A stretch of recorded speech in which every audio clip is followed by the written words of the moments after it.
right, I couldn't resist. I just had to let the music play. Welcome, everybody. This is Chris Pope, and this is the Space Quest 3 commentary with Scott Murphy and Mark Crowe, and some awesome music playing in the background there. Hope the chat room can hear me. Please let me know if you can. Hey, everybody. And that's Mark. Mark, hey, how's it going? folks. And there's Scott. I'm hoping that my Twitch TV thing comes on, but it doesn't seem to be wanting to. Yes, if you guys can hear but can't see anything, you might want to try refreshing your browser. Now we're working. Hey, gang, how we coming through?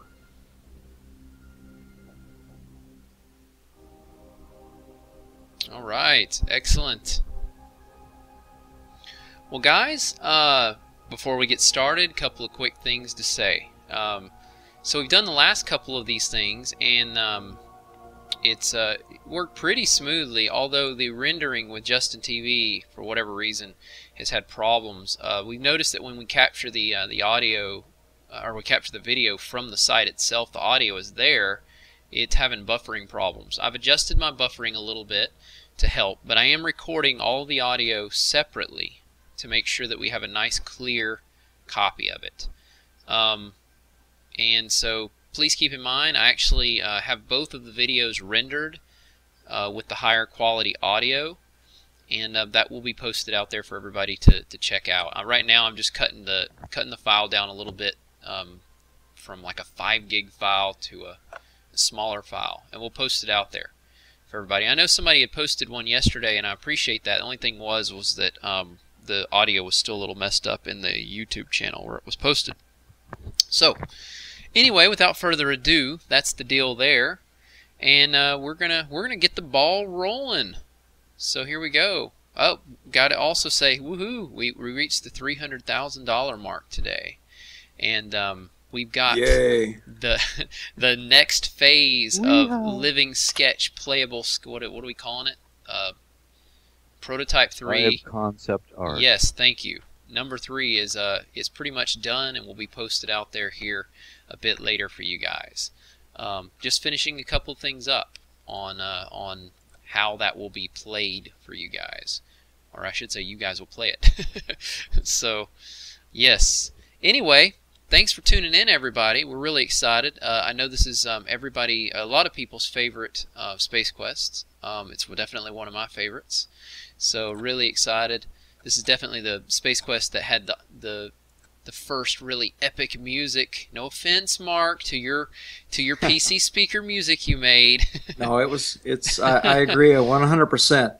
It was a technological stride, but Mark set the standard, and it was carried on thanks to Bob. There you go. That's exactly right. So actually, I'll go ahead and ask a question about that. This question was one that was written from I apologize if I mispronounced his name, Alistair Gillett. And his question was sent in by email. My question is about the music. Did you guys enjoy working with the Supertramp drummer Bob Siebenberg?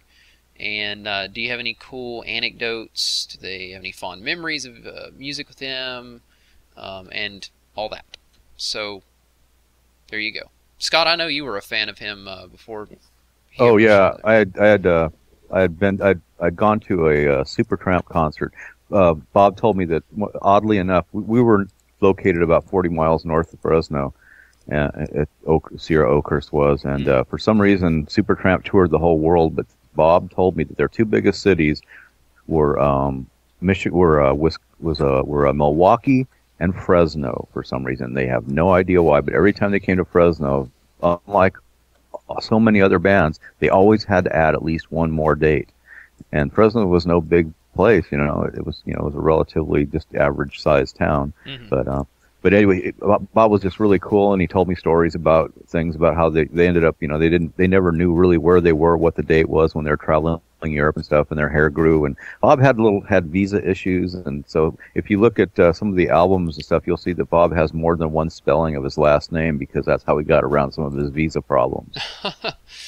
That's an interesting fun fact for you. It's one way to do it. And yeah, it's odd. I think maybe Fresno, maybe it was proximity to L.A. and everything. Maybe they got business they drew people from all over the state. So Yeah, a lot of acts would come to Fresno to tune up before they hit San Francisco and L.A. And but there was just this big following in Fresno for some reason, and Bob had a real philosophical view on it, given the nature of the country at that point in time. It was really tough. It was post Watergate. It was post OPEC. I mean, it was when OPEC was coming out. The United States was in a funk, and George Clinton wasn't quite getting enough of the good funk out there. And but so he said Supertramp's music was more happy for the most part until Breakfast in America came out. And that's an interesting take on it. Yeah, he had real interest. He was real philosophical about it. And he was a man. One of the things I got to say about Bob was it was intimidating to think we were going to be working with this guy who was a star of one of the biggest bands that at least when we got to work with them, they were definitely tailing off, but because of a split in the band. But the guy was just like any other guy.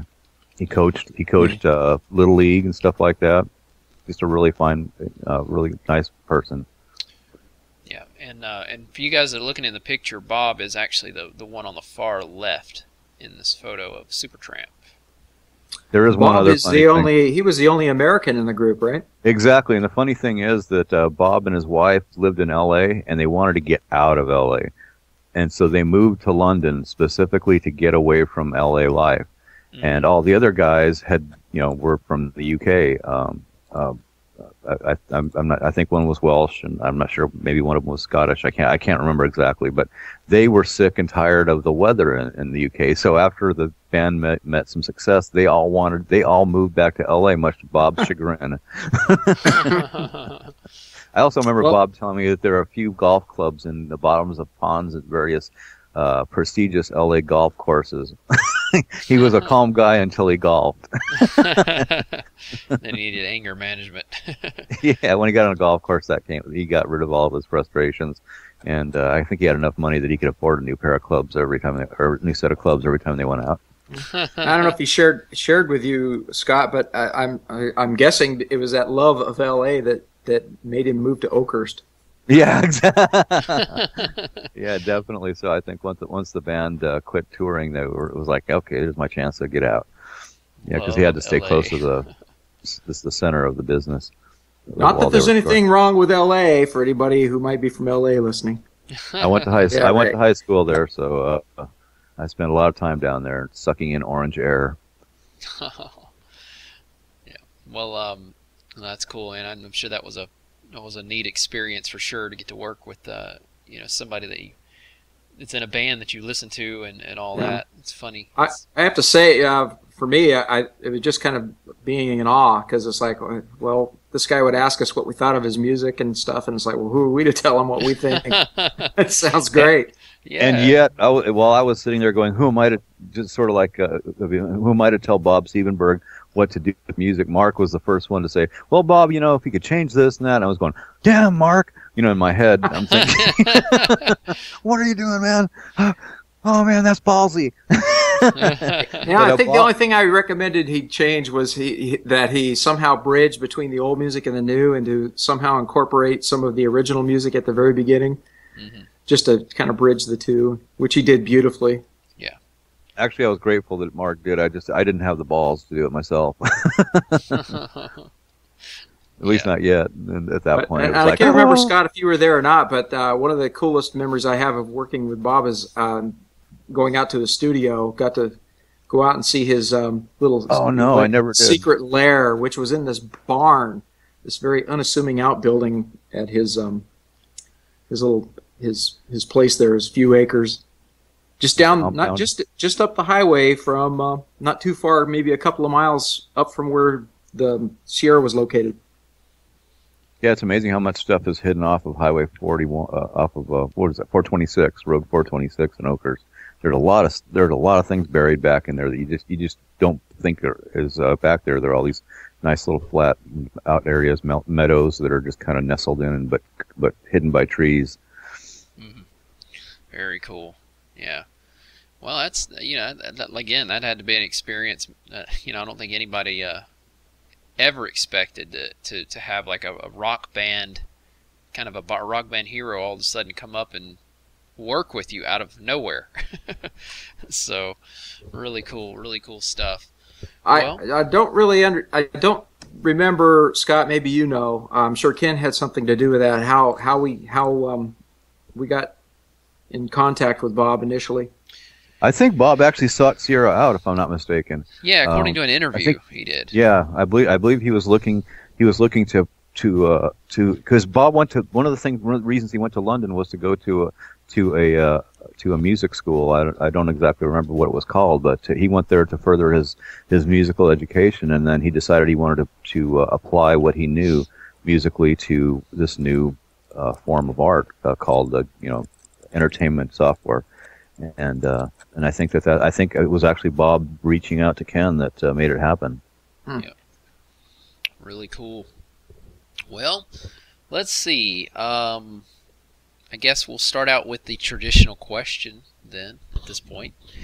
So Space Quest 2 ended. You guys clearly left it open to where there could be a third one. So you obviously knew that there was probably going to be a third one. And what kind of gave you the ideas and for the Pirates of Pestilon? You guys remember? Yeah, I know you were throwing things at the wall probably. And yeah, a lot of stuff getting thrown at the wall, but mostly at this point in time, I think we were just both incredibly desperate for new ideas, trying to come up with something original. And I can't remember if I fell and hit my head on a toilet or something or what, but come up with this crazy idea to, do a time travel kind of a thing, but instead of actually traveling through time, you're traveling through the sequels. And it was crazy enough. It was just crazy enough idea that Scott and I just kind of latched onto that and ran with it. You're talking about you're not talking about Space Quest 4. Or you're talking about Space Quest 3. You're right. I'm talking about Space Quest 4. Yeah, you travel. What's Space Quest 3 about, Did you Scott? fall and hit your head on the toilet Space this morning? 3, yeah. Oh, yeah, that game. Sorry, gang. Got ahead of myself there. Yeah. It was the whole thing about Space Quest 3 was that Roger, we picked it up where Roger left off, drifting in space, and then the junk freighter pulling him in, and it went from there. One of the things that we wanted to have Roger be was less landlocked, and so him being able to find his way into him getting pulled in, tractor beamed into the junk freighter. And then the junk freighter shutting down just as Roger woke up from his stasis that he'd gotten into in the Space Quest 4 was perfect. He jumped down, and then there are all these junk ships in there, and that's where he discovers the aluminum mallard, which Mark appropriately named, and then the Pirates of Pestilon. I'm not sure. I think Mark might have been in a Gilbert and Sullivan phase of his life or something like that. It kind of goes with Pirates of Penzance, and. I had to look that up, by the way. I don't know it by heart in case anybody thinks. Anyway, it's just a funny thing. Yeah, I've been drinking again. Yeah, dang. Yeah, that moonshine, it's flowing all hours of the day. And so, yeah, it was fun because we could. And Mark did so many cool things in there. We had the pod from space from 2001, like we talked about yesterday, and then the Lost in Space ship. We had what was it, a TIE fighter, Mark? Was that the one that originally had "The Empire Sucks" on written on it that Ken made us take out? Yeah, graffitied on the side of it. Mm-hmm. Yeah. And you had the Transformer head and just we threw anything and everything in there. That was great. The intergalactic junkyard. Yeah, basically that thing that tunnel you have to walk through is basically sort of like a Saturn V booster. From the old Apollo program, and it's really we even put the Wile E. Coyote Acme rocket in there. Awesome. Yeah, there were so many cool things, and for some reason Ken couldn't see the humor and in the Empire Sucks spray painting on the TIE fighter. And if you watch the movies, the Empire was the bad guys, so it's like it makes sense that one of the rebels, one of the heroes of the movie would paint something like that on that old fighter. But Ken thought, oh no, we're going to piss off George Lucas and they're going to sue us and we can't afford that, so you got to take it off. And And it's a shame that we had to pull that that Mark had to pull it, and because it was really Mark did that out totally on his own, and it was just brilliant. I thought I laughed my ass off at it. Well, here we are all this years later, and you got to write what Darth was here. Yeah, we got away with that for now. Yeah, boy, for now. that illustration on the back of the box has to be the worst rendition of Scott and I. I really am not fond of that picture. Well, actually, here's one of the questions from email. Yeah, it looked like Steve Jobs right before death. This is from, I believe, Richard Hammond, if I'm not mistaken. It says, I thought I would also ask, I still have the box for Space Quest 3. It is a stunning piece of work, really captures the imagination and literally flies off the shelf. I was just wondering who designed it and whose idea it was to take the mallard and make the mallard embossed like that. I have run my fingers over it so many times. Al Lowe would even be impressed. Worn out the embossing. Yeah. So it's actually pretty cool. We got very fortunate. We had two things on that box cover. Not to jump on Mark in front of Mark, but we had some of the box. Some of you may have boxes that actually have some foil outlining around the Space Quest letters, and then the embossing. We were amazed that they gave us the embossing. Yeah, I think part of the thing was but they eventually pulled the foil thing because it saved them a cent, 2 cents a box or something like that. Heaven forbid they should spend that much. And but the embossing thing I thought was very cool. It really is neat. I to my I'm holding the box right myself and doing the exact same thing that Richard is. So it's pretty cool. This was the first box illustration done by Sierra artist John Shaw, and he did several of the other boxes for us too, I think. But no, he was an awesome artist, and he really was into this and did an excellent job for us. Yeah, I loved how he brought monolith burgers out there, and like Mark was saying, I think in the last podcast that John really helped Mark really kind of helped him kind of stretch his game a little bit in that competition, that friendly competition, just kind of like I want to I'm gonna do this guy's work in a little bit better kind of thing. Mm-hmm. I think it was everybody's out there rubbing their boxes now. Wow! Ooh. Wow! Stroke your box. So. Uh-oh. Yeah, and by the way, John Shaw, I looked him up just the other day because I was kind of curious to know where he landed, and apparently he has gone on to become this amazing aviation art illustrator, painter. And you can look him up and see some of his amazing work out there. He's just incredible. He's definitely left us far behind and moved on to greater things. Well, one thing that's funny to me about the back of the box is it's got you, Mark, and Scott in these like little toy rides from a fair or something. Where did that come from? Chuck E. Cheese or something, Mark? I forget about that. Yeah. We went to you're right. We went to a Chuck E. Cheese and shot those pictures of us in these things, and then John Shaw took those and illustrated over them and made them look like little flying. That's cool. Craft. I actually have a big version of that somewhere. Oh, really? I've got a large photo of that. Oh, that's cool. You should scan it. I'm sure the chat room would love for you to scan it. We'd have a higher resolution picture. Okay. Come on, Scott. Come on. Scott, do you have to have yours? I didn't get one. Not that I'm aware of, anyway. This should have been in the art archive. Yeah, if I had gotten one of those, I would have kept it with our other stuff, like the German magazine cover and stuff like that. Does everybody want me to go get it and scan it and send it and post it? Yeah, chat room. Art of Sierra. Yeah, there's some yeses coming in here now. All right. A whole bunch of yeses. Okay, motion is carried. Yep. See, Mark, I asked you to do that months ago. What's wrong with you? Now you're going to do it? See how it is.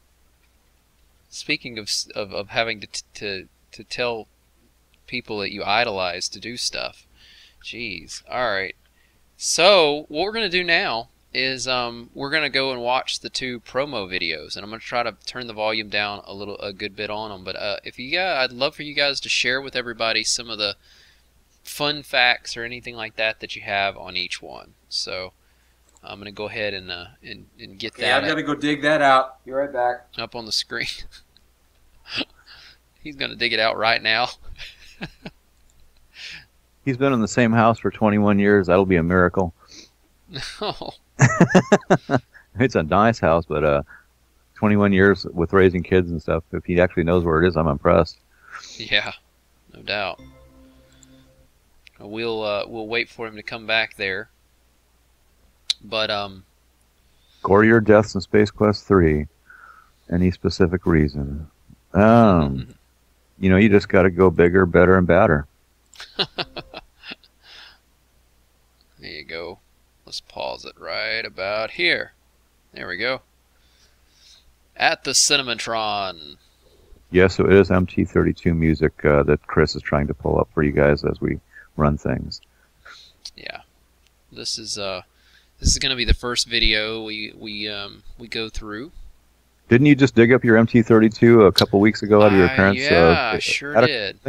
I found it at my parents' house when I got married and moved out, and they shortly after that they moved to a different house as well, and it all got packed up. And unfortunately, I lost the power supply, so I bought another one off of eBay, and it doesn't work. The power supply works, but the MT32 doesn't.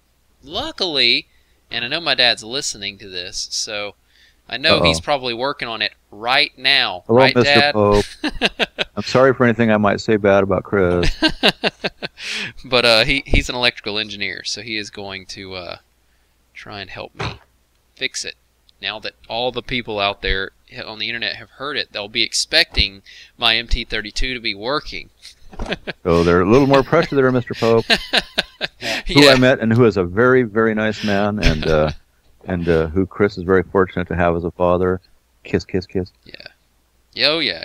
He knows. He knows I'm very appreciative.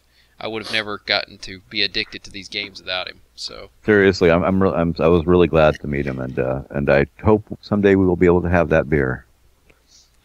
Beer? Did somebody say beer? Mark came running back. Yeah, Beer? Don't rub it in, Mark.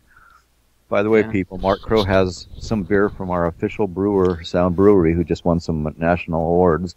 Well, you know, I found a way for our listeners out there to get some of this beer. You know that when we do the wrap party up in Oakhurst, that the official brewery will have to be catering. So absolutely. For a measly $10,000, you guys will be flown out there in a hotel. You'll get to stay in a hotel, come to the wrap party, seated with Mark and Scott, catered to by the official brewery, and yeah, and you the know lunch what? in the park. We can sit and enjoy our beers. We can put it in brown paper bag and sit in front of the talking bear. That's right. And after a few, it'll sound, you know, you Would really that be will a think cool it's talking to picture or you. what? Yeah, we'll have to do that. Definitely suitable for framing. Yeah, yeah. All right, are we ready to watch the promo? Yeah, let's. All right, this is at the Cinematron. And again, as you guys, I may pause it a little bit as we go along, so that if there's anything special you guys want to share. But I will have something to share about this very room afterward. Cool. Well, here we go. We're gonna start it. You can talk over it. It's gonna be kind of low. Sysbot and what is it? Geezer? It was when Gene Siskel was still alive, and it was still Siskel and Ebert. Hi, I'm Fuss Sysbot, and this is Geek Easer, software reviewers of the Daily Andromeda. Today's sneak preview is from the blockbuster Space Quest series, The Pirates of Pestilon, a fast-moving sci-fi flick full of action, satire, and suspense. You don't have to be an android to enjoy this animatronic. So there, you got your glasses. Yeah, I'm still looking at tickets. Uh-oh. Yeah, The tickets. seems to Is it frozen up. Here, let's try I'm this gonna again. refresh. I always assume it's my Alabama internet connection. Well, you guys are streaming with me on Skype, so we'll suck up some bandwidth for you, for sure.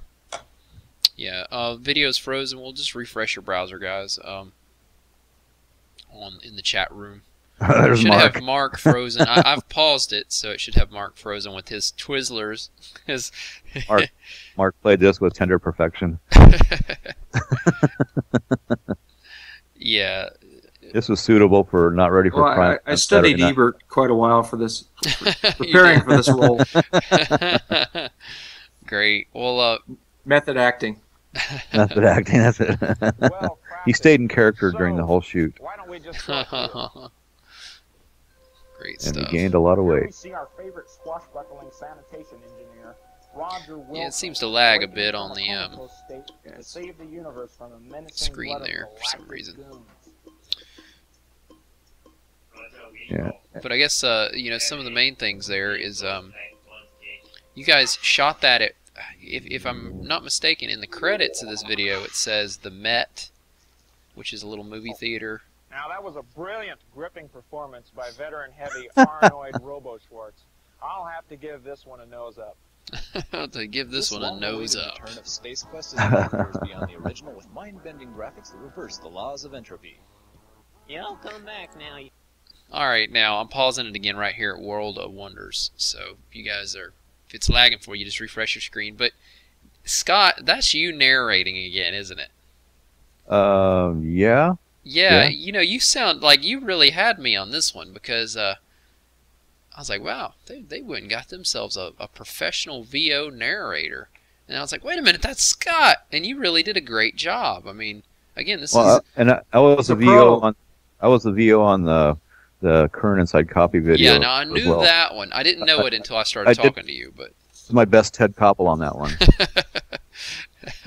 I think you got a future in broadcasting there, Scott. You know what was funny, Mark, and this is real. This is true. When we were doing the SQ6 voices, I had the agent for the people that we cast for the in the Bay Area for the voices, and she actually said, you know, if you ever think of doing some voices, you know, here's my card. Let me know, and I think we can find you some work. And I just thought she was totally stroking me because of because she wanted us to keep her in mind for future projects, but.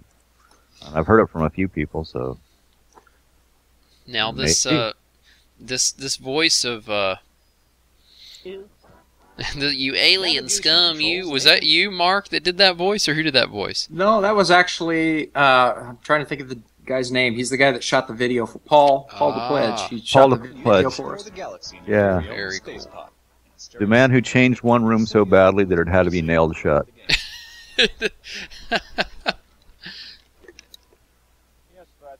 Yep. Our really tiny, elaborate on that one. We had a really tiny video studio that was in that was just off of the graphic arts department, and Paul had his desk that they'd made for him with the monitors and stuff, and he did all the. Paul had a digestive issue. I guess I could put it that way. It didn't seem to bother him, just everybody around. Intolerant? Lactose intolerant. I think. Vegetable intolerant, meat intolerant, air intolerant. He had a few. He just had a couple things. I mean, he liked to eat, and like I said, it didn't bother him a bit. He was just fine with it. And when somebody would mention something, he'd just laugh his ass off. But he did like the fact that it kept people from bugging him too much. It was very successful. So these weren't the latest noses that you guys wore. These were a different kind of Andromeda noses, because they look a little different. They don't look like the ones that the latest. I think these were the hollow ones that you made, Mo? The first ones, yeah, could be. These are the ones we were talking. I couldn't tell you because I can't see it right now. Yeah, chat room, I've paused it. I've paused it a bit, so refresh your screens if you need to. But as we've stopped to talk a little bit, I've paused the videos a little bit here for everybody. Yeah, the Met Cinema. The Met Cinema. I think whenever I see the Met Cinema now, I think of there's an old movie with Paul Newman called HUD, and there's a scene where they find out that their cattle have hoof and mouth disease. And they herd them all in there, and all these guys stand around the edge with guns and then kill all the cattle. one day they called everybody from Sierra in here to this very room, and managers stood along the edges, which were level, holding. Each of them had a handful of envelopes, and Ken got up. I think it was Ken got up and gave the news about layoffs, or maybe it was our PR person that used to say a lot, and because we used to sit and count when she would talk how many times she said and after a while people would be chuckling and she didn't understand why. She was a really nice lady. It was cruel of us probably, but at the end, these guys just stood there, watched us while we got the bad news, and then everybody got an envelope, and you had to look at it, and they were the exact same letters, but they either said you weren't being, your services were either or weren't being maintained by Sierra, and so it was a very unpleasant. So place this happened at the Met Cinema, you said? This very room. Really? Yep. Wow. Now, what year was that? I think was that after you were gone, Mark, or yeah, that must. Well, you know what? I do recall us getting herded in there for something. Something was handed out to everybody. I can't remember, but I don't think it wasn't the chainsaw. Yeah, we were in there a couple times. Yeah, we were in there, and then I think we also had one at the Bass Lake Cinema where we had to dodge bats. They used to have bats hanging in there. Right. Yeah.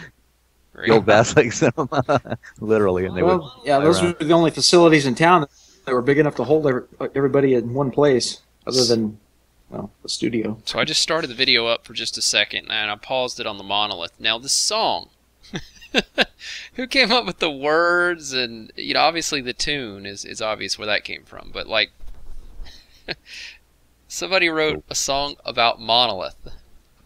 I think that was Paul's idea, the guy that did the video, but I can't remember if he had enlisted us to write that or not. I honestly don't remember where that came from. Did you write that, Scott? No, I don't think so. I don't recall ever writing lyrics. It sounds like Paul. Yeah, Paul. He was a pretty funny guy. Yeah, even though I'm knocking him about how he changed the environmental quality of the room he was in, Paul was a really cool guy, really funny guy, really great sense of humor, and really good guy to work with. I know he's out there someplace. I've seen his name pop up on Facebook here and there, and so we wish you well, Paul, wherever you are. You'd look him up. Yeah. Yeah, he's. I think he may be in the Northwest. He's somewhere on the West Coast for sure. But yeah, he was a cool guy. He was really young when he was there at Sierra, and but just great sense of humor. He could tell a joke, and so he was fun to hang around as long as you weren't in a confined space with him. As long as you weren't in a confined space with him. Wow, craziness. Are you serious, Ken? Ken says he's a pastor in Oakhurst. Wow, we'll have to get him to. Hey, Ken. Sing the Monolith song. All right. Well, here comes the second promo. We're going to have to kind of pick up some speed through this one, so we'll be able to have enough time to get through the second part, which is the commentary here. Let's see. There are some MP32s out there for anybody who's interested in them. I know people have been buying them on eBay. Not this one. Why did the same one started playing again here? Let's try this. Or at Twitch TV. Curse you, Twitch. Alright, here we go.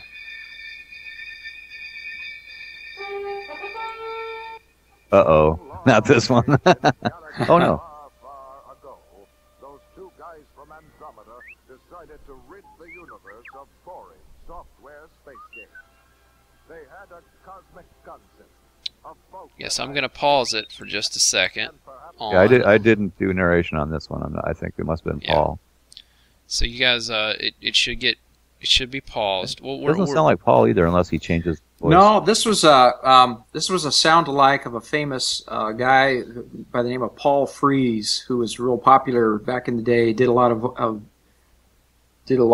had a very distinctive voice. He was in everything. Did a lot of movie trailers, cartoons. Oh, okay. And this was a sound-alike. We couldn't afford Paul Frees, so we found this guy. Yeah, you guys in the chat room. The reason why we're not turning the audio up is because we're going to allow Scott and Mark to commentary a bit, so we don't want it to outdo it. But if you're seeing the freeze frame right now of the two guys from Andromeda, behind me on the left, you can see the Space Quest thing that Mark made. That's paper and has all the little things that he glued to it, and that was what we used for the Space Quest 2 box. There we go. You can sort of see it better now. By the way, that is our office where we worked, and that's the little keyboard that I did the first Space Quest song on. Oh, cool. See, there's some trivia. And by the way, guys, we are paused on the video. It's not just skipping on you. But yeah, look at that decor, man. We went all out, didn't we? We had our offices decked out. Yeah, it was totally awesome. Yeah, the arm salute. Yeah, we looked at it. We thought it was pretty silly, but I think it was fitting. Thank you for mentioning that. The right amount of cheese. Big Hairy Marty mentioned the arm salute.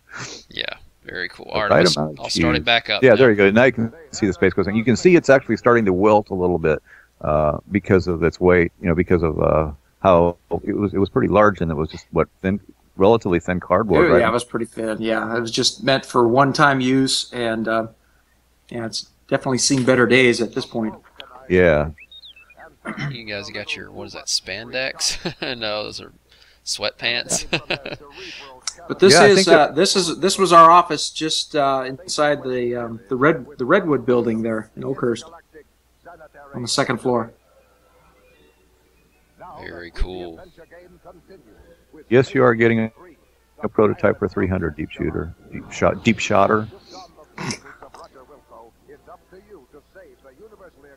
All right, I'm going to pause it again right out front of the Redwood building. I got that Redwood building. I got my vasectomy in there too. Great. Fun fact. And no, I'm not talking about from Ken. Yeah. Here's a fun fact. Yeah.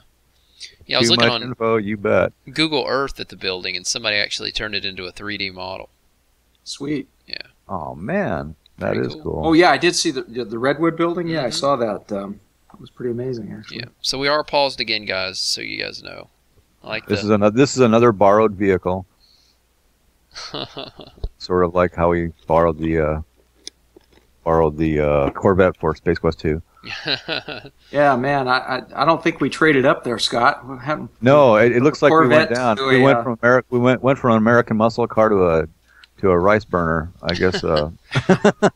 Not actually. I'm not. I don't mean to. Wow. I have a Toyota. Sorry. I've been driving it for 15 years, I think. It's been so nice to me. It's got me everywhere without fail. You just never know what'll come out. All right, here we go. Hit and play again. Sierra, professional building. That's awesome. I love these pause again. Professional building should have been in quotes.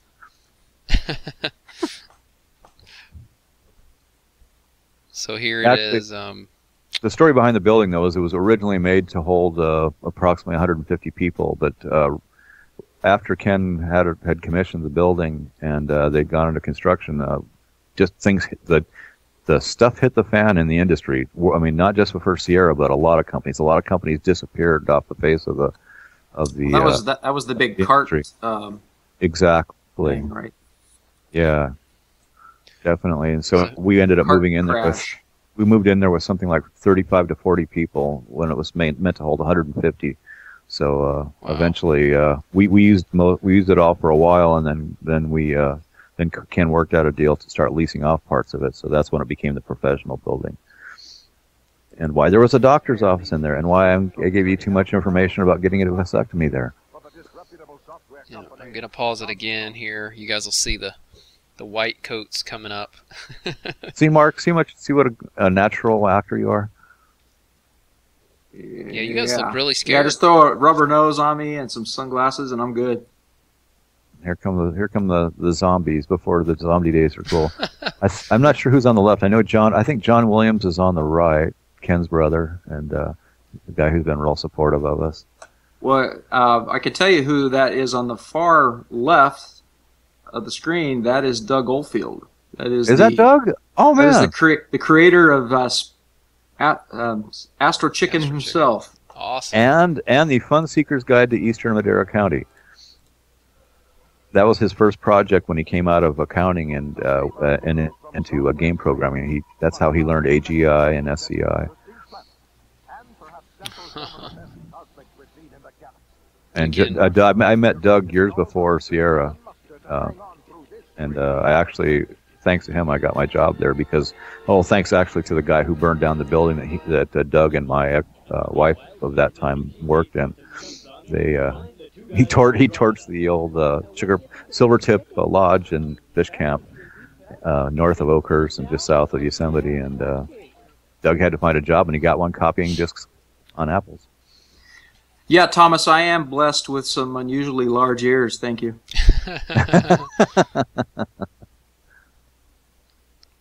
Here is I'm going to pause it again on I don't think you can take it, Captain.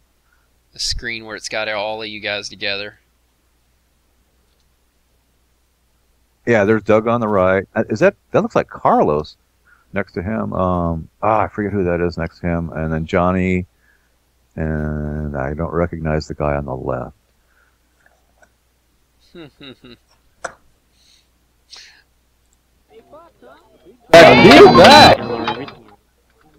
Turned it up. Yeah, a bit you can see the chains around us.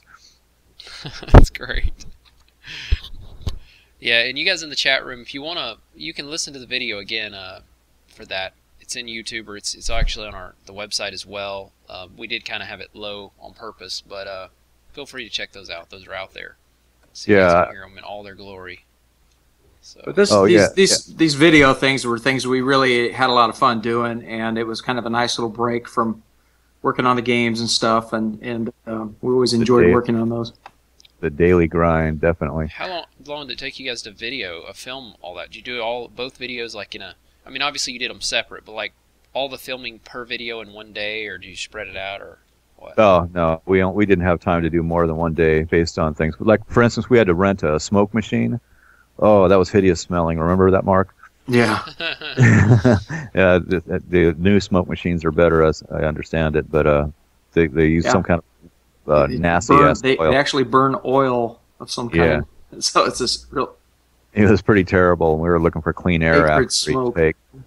Yeah, but it was fun. It was fun. Like Mark said, it was a great break, and then everybody that we just grabbed people and said, hey, put on this white coat, or do this or do that, or come into the studio and do a voice, and it was really fun, and I think it was fun for the people that got a chance to be involved in them who didn't usually get a chance to get seen or get credit. The people that were behind the scenes and working on the games and doing various things that made Sierra run.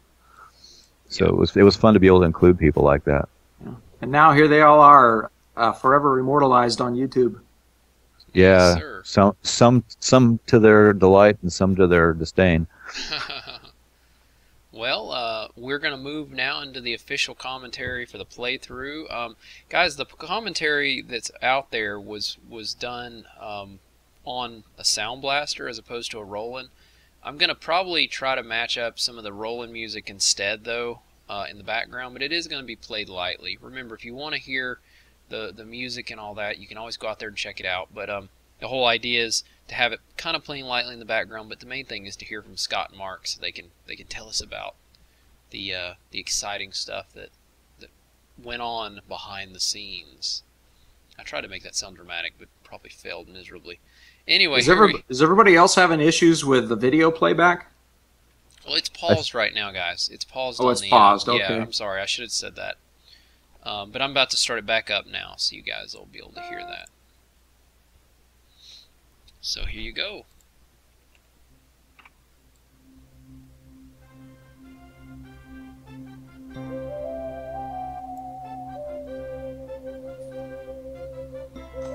So, Pirates of Pestilon coming up. Again, the music might not match just perfectly, but at least you'll get to hear it with the Roland. There was no playthroughs with the Roland MT32 I could find. And you can hear the emphasis of the drums here because Bob was the drummer. Yep. Yeah. How's the video looking on everybody's end? Is it coming through? I'll tell you if I pause it.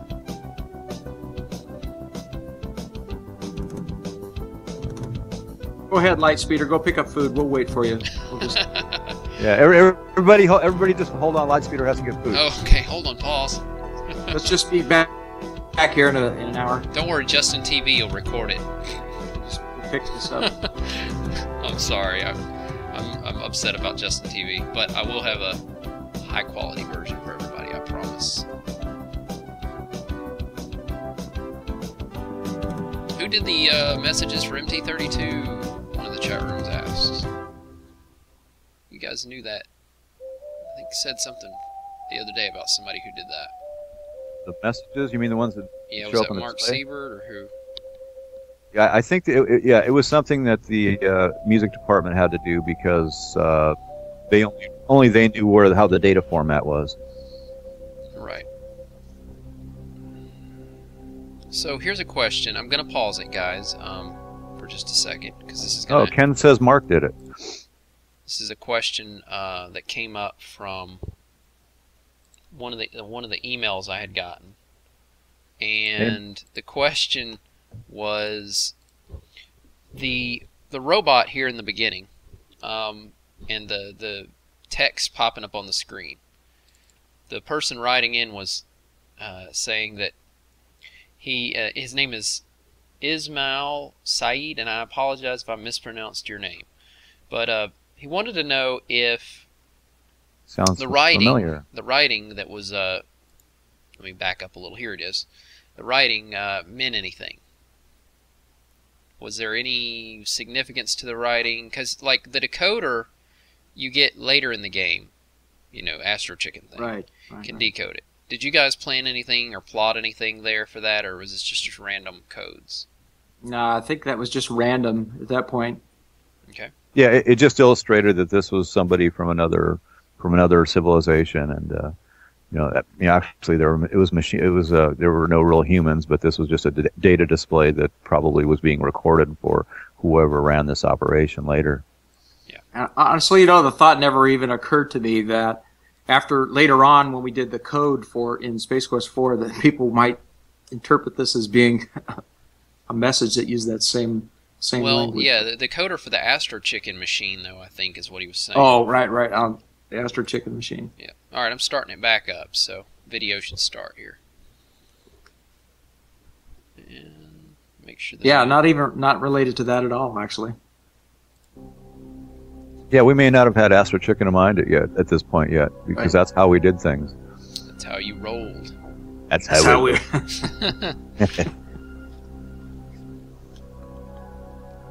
It could be Big Hairy Marty, we don't know. Space Quest 3 We're was different SCI, alien. for you guys asking in the chat room, SCI, yep. SQ3 was the beginning of SCI. Yep. Here we go, the garbage freighter.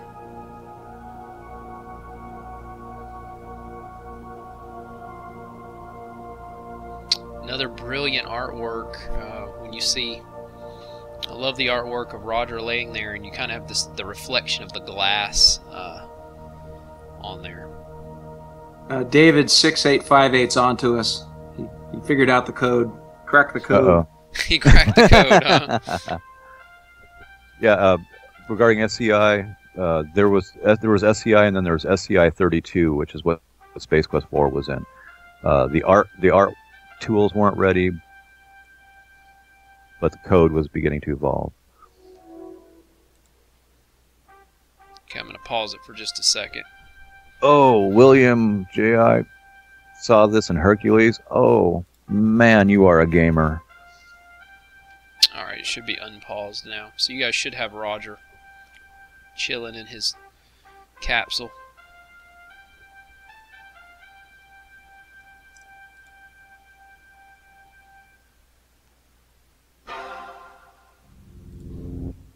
And we followed the convention of all sci-fi things where once you're in stasis and you've been in there for several years, you wake up with your hair perfectly combed and your fresh makeup on. So I'm paused for just a second on you guys will see it paused. So this is the here it is right here, the infamous scene you guys were talking about, I believe. Now, I always thought this one blue thing... Oh, and the Jupiter, too, from... yeah, the Lost in Space. Lost in Space, yeah. Yeah, and this blue thing, I always thought, Mark, was that like some kind of an alien French tickler, or... no comment? No comment. Oh, Scott. All right, There's the Acme rocket that he was talking about, though. Yeah, that's great. But, and probably Wiley is buried on the nose of it somewhere. So I have a question myself here. In some of the promos, or at least in a magazine, there was like almost like a bulldog, like what you saw in Ghostbusters, like in this particular scene. Mm-hmm. Can you tell us a little bit about the story behind what happened with that idea? Actually, I can't, because I don't remember. I think that was in there initially as a placeholder object of some kind. Mm-hmm. And, yeah, I honestly don't remember how that got in there, but it's certainly not in the final game. Yeah, until fans brought it to our attention, we were both going, huh? And then finally Mark came up with a little memory of it somehow. But, yeah, it doesn't have any details, so you can tell that he didn't really intend it to do anything. Mm-hmm. Or, because look at the detail on everything else. It was just a green blob that you could barely make out as a dog or a bulldog, whatever. Yeah. All right. Well, that's cool. So here we go. We'll start it back up. I love the music in the garbage freighter area. Really cool. Yeah, it really sets the atmosphere, doesn't it? Yeah. Yeah, Dewey, I'm sorry we didn't have the TARDIS in there. I wasn't up to Doctor Who in those days. But look out now.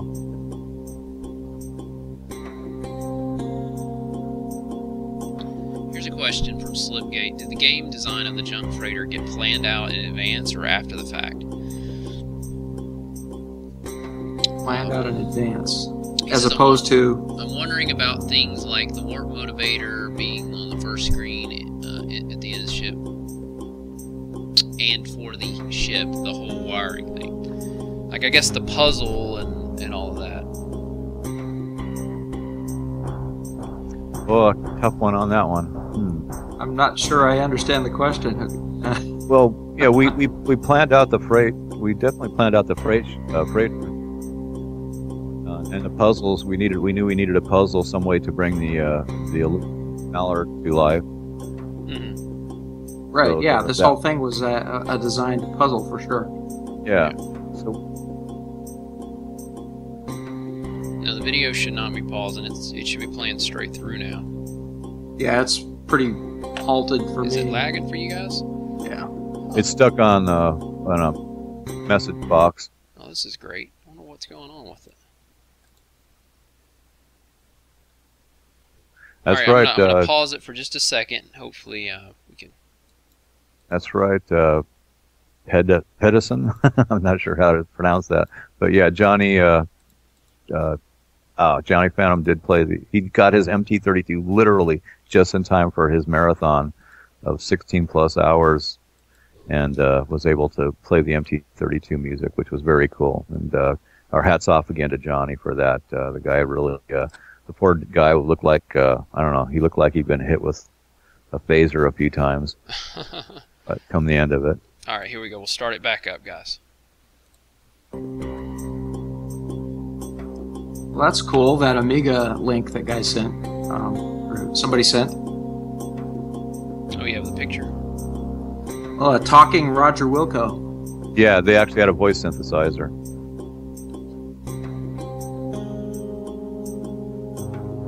So I love the, how's the video looking on your end? Still going? Yeah, he's moved into the Saturn rocket bell. Okay. Let's pop it back out.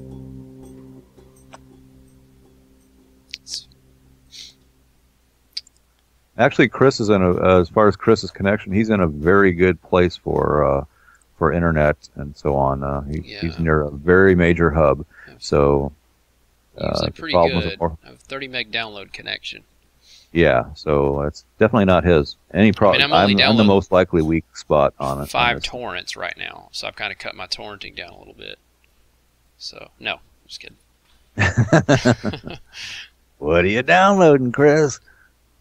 I'm downloading Space Quest playthroughs. Okay.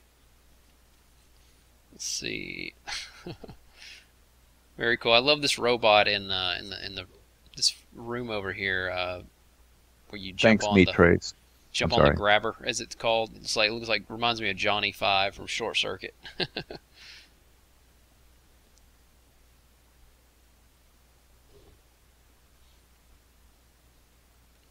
Yeah, I upped my frames per second, so hopefully that'll give us some better. Oddly enough, you'd think lowering the frames per second would help, but no, it's the opposite in this case. The motivator.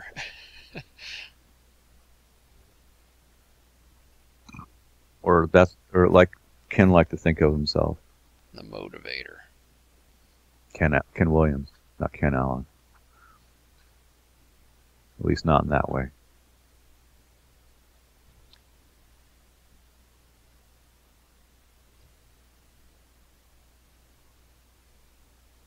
I love the death of falling in that chopper thing. Can't wait till we get to the death sequences and do that one. This was fun times too, because we were seeing so much system evolution and proximity of Roger to a sound source. Things as we saw between this, and especially in Space Quest 4, if you're walking through the Galaxy Galleria, you notice that as you get closer to a store, the sound that's coming out, and it grows louder, and then as you move away, it grows softer. Yeah. And that was one of the really cool things the systems guys put in. And we can't. That's one thing. The systems guys don't. Their names are on the credits. They don't get enough credit for the cool things they did for us. I forgot about the Tinker Toys. Here's a question real quick for you. Adrian TV in the chat room says, I still don't know, how did Mark draw this? I mean, did you have custom tools for the vector format, and did you have gradients as fill colors?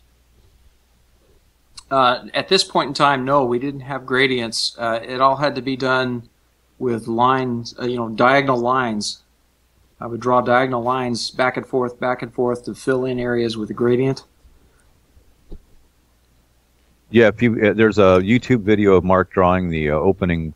For those of you who don't know, I know a lot of you do, but there's a YouTube video of the place where when you see the ship being pulled up into the junk freighter and the robot sitting there. There's a video of that scene being rendered by Mark. I mean, it shows the actually what it does is it shows the system building the picture. They weren't shown on screen until they were actually finished, but it shows you step by step what Mark actually had to do, but in very fast time compared to what he actually had to deal with. I just paused the video for a second on the scene you're talking about, if I'm not mistaken. So you guys should see the big head. This is the scene you're talking about, right, Scott? No, actually, what I was referring to is that picture that there's an actual video of the beginning when the ship is floating by and all of a sudden the tractor beam starts to work and it cuts to the inside shot where you're looking out the window. There's a robot on the left-hand side. He's looking out and you see the ship rising up. That's the picture I meant. Well, the one I saw on YouTube was this scene, but... Oh, this one's on there too? Yeah, I didn't realize. Yeah, there are several. I think they're all in the same video, aren't they? Oh, yeah. Oh, okay. Cool. Aluminum Mallard, how did you come up with the idea for that? Prime. That was Mark's invention.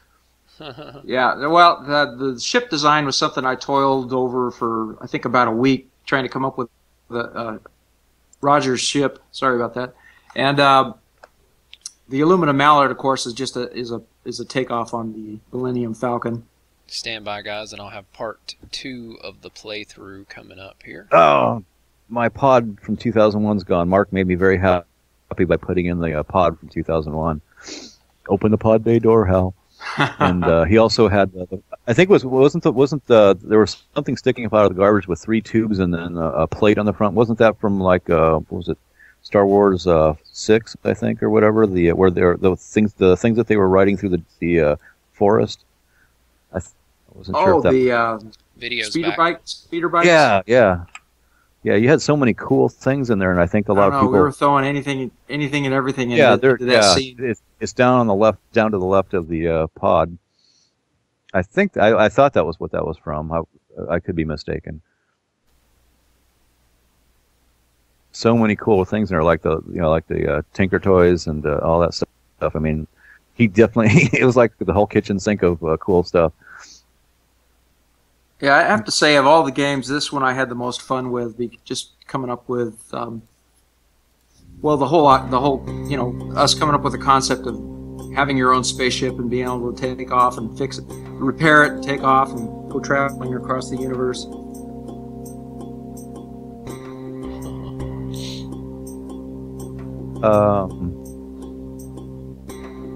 No, we didn't have any trouble with sci-fi fiction that we were able to steal from, or satirize. Borrow. Yeah, satirize. Was Spaceballs out at this point? I believe it was, wasn't it? 1980. Yeah, probably. Another brilliant part of the game, getting to fly away. Vapor.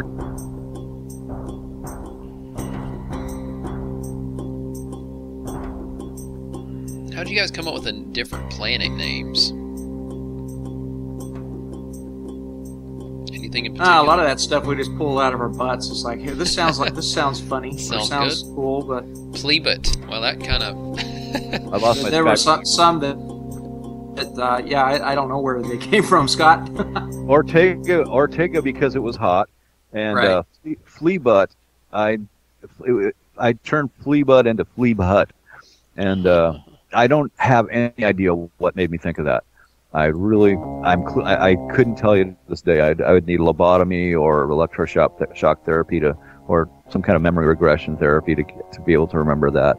But Ortega was a natural. It would have been Hop now because I like that much more.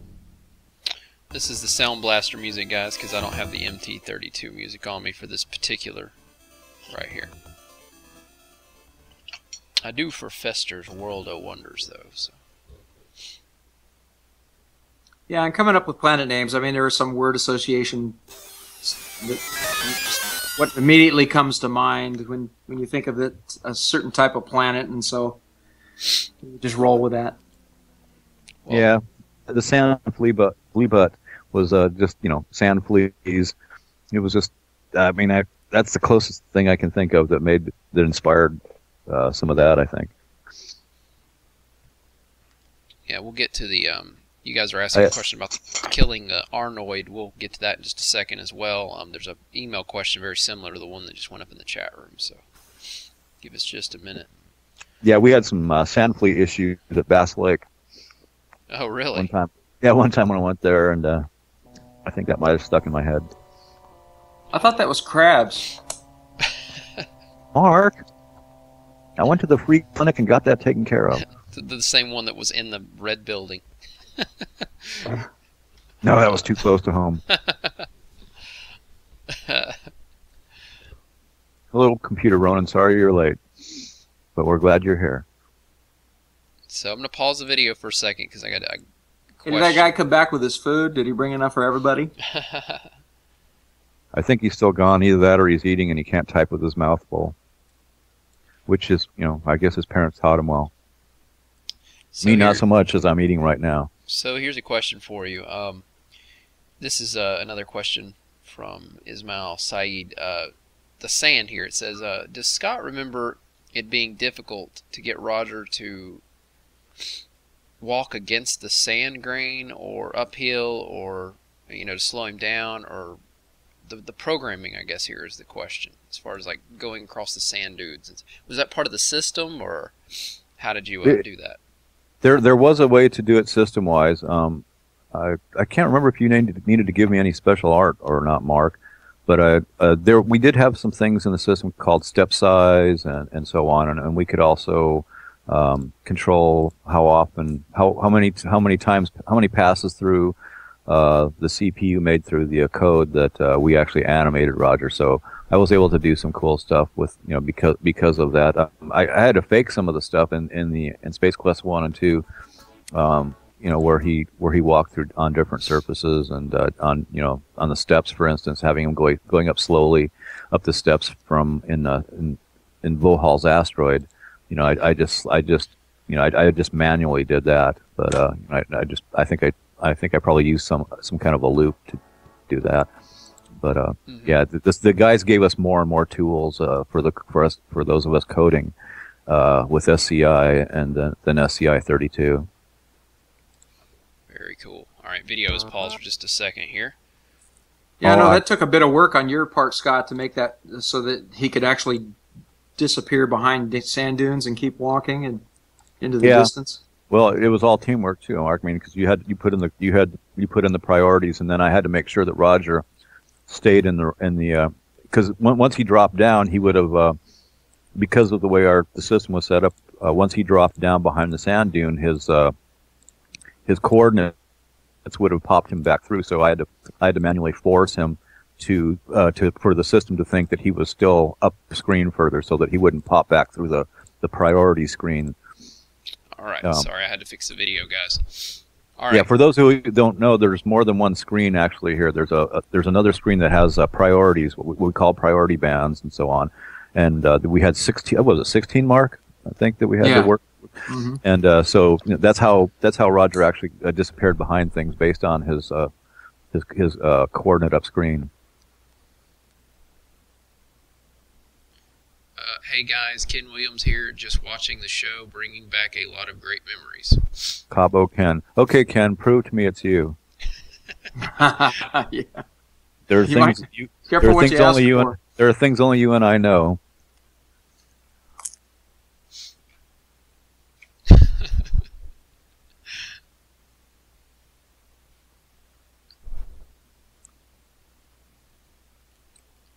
Yeah, Ken never uses exclamation points. All right, I'm going to start it back up. I'm going to start the music, and here we go.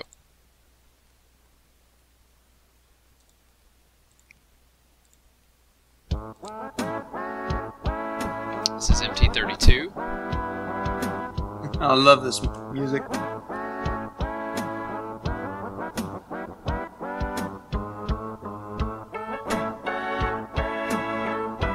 Maybe I should play with the real Slim Shady. Please stand up.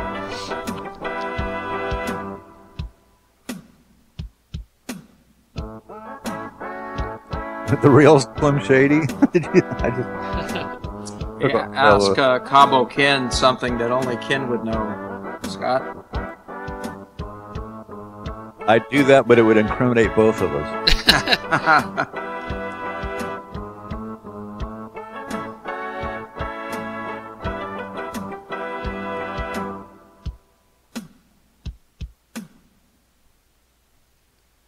Ken, who was your housekeeper's name? The real Ken wouldn't ask if that was Supertramp, because Ken and Bob Siebenberg were the one. They were the one. That's how we got Bob.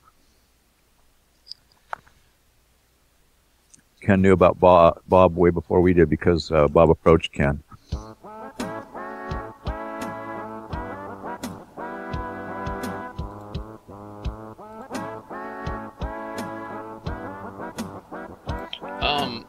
So I think I've got confirmation that it really is Ken Williams, according to Ben, our buddy. But hey Ken, what was the name of your housekeeper in Oakhurst?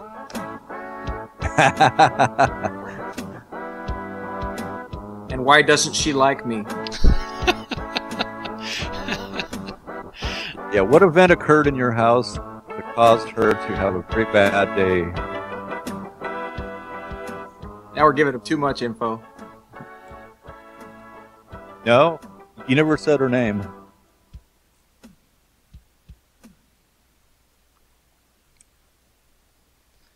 Well, you know what? That's I'm starting to. Okay, you're starting to convince me. Lots of parties at my house. Guys, I think you're busted. That's Ken, man. Yeah, we're busted. Busted. Oh, man, it's Ken.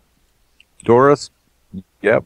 Yep. That was the name. Thanks, Ben, for clarifying that But on I'm impressed Skype with that me. you actually remember that.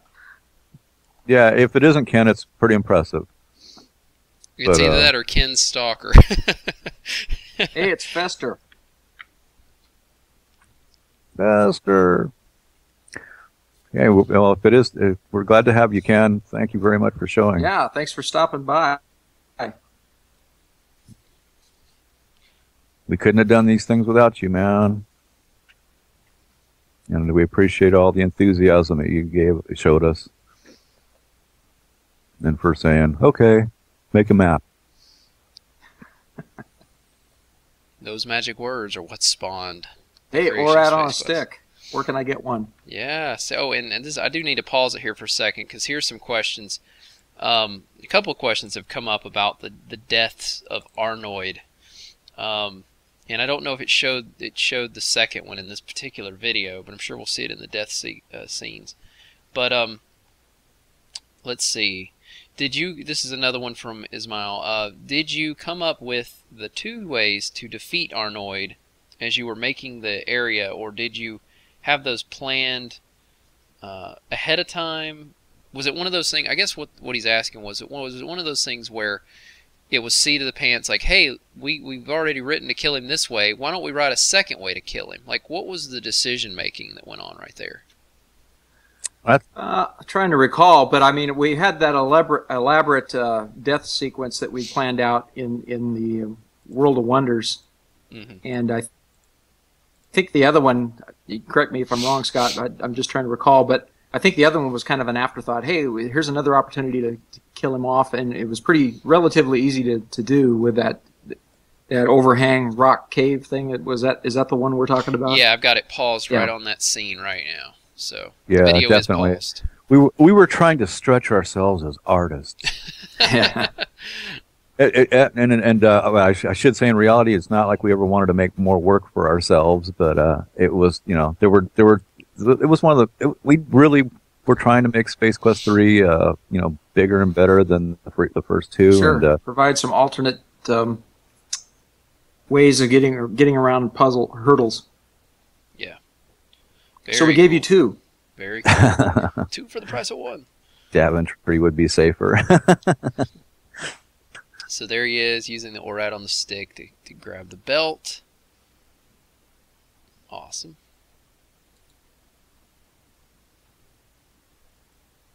Yeah, I remember when Ken taught me how to do the coding for the slot machine in Space Quest 1, because I was trying to do it the stupidest way. I was making so much work for myself, and he said, "No, just do this and then do this," and I was like, "Duh." But your way had deeper meaning, Scott, and it's like I think so, and I think it was more of a purist ignorance that I was going for. Here's Sound Blaster music. But learning to program from Ken was like drinking from a fire hose because of his knowledge, and so I got wet.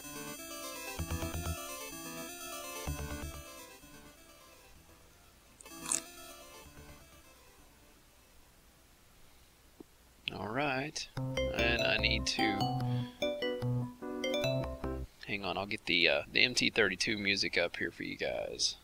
If Ken can remember who drew the artwork for the cover of High Res Football, then it's not him, probably, because he's got so many details in his head about the history of his company. That would be a straight-up miracle.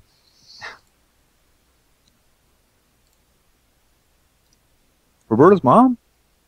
Wow. Okay. Ken, I still have some old stuff like the High Res Soccer and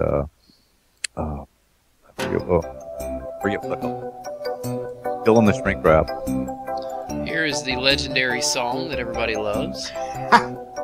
Yes, I did admit from drinking from Ken's fire hose. You guys are some really sick suckers. Oh, come on. Talking about alien sex toys earlier in the junkyard area. I mean, come on. I don't think it's a little bit too... Yeah, it's cool. No, I'm serious. When I say that about Ken, I mean it in the highest terms of flattery, because Ken Ken was like way up here, and I was like way down here as far as, you know, knowledge about the stuff. And so when Ken would tell me stuff, it was like, you know, if I gleaned a little bit from it, I was really thrilled. You know, so much it went over my head and around me and under me and whatever. But he was just so concise with everything, and he was always moving so fast. What did you sleep, Ken? Like 4 hours a night? You just always going and going and going, and that's much.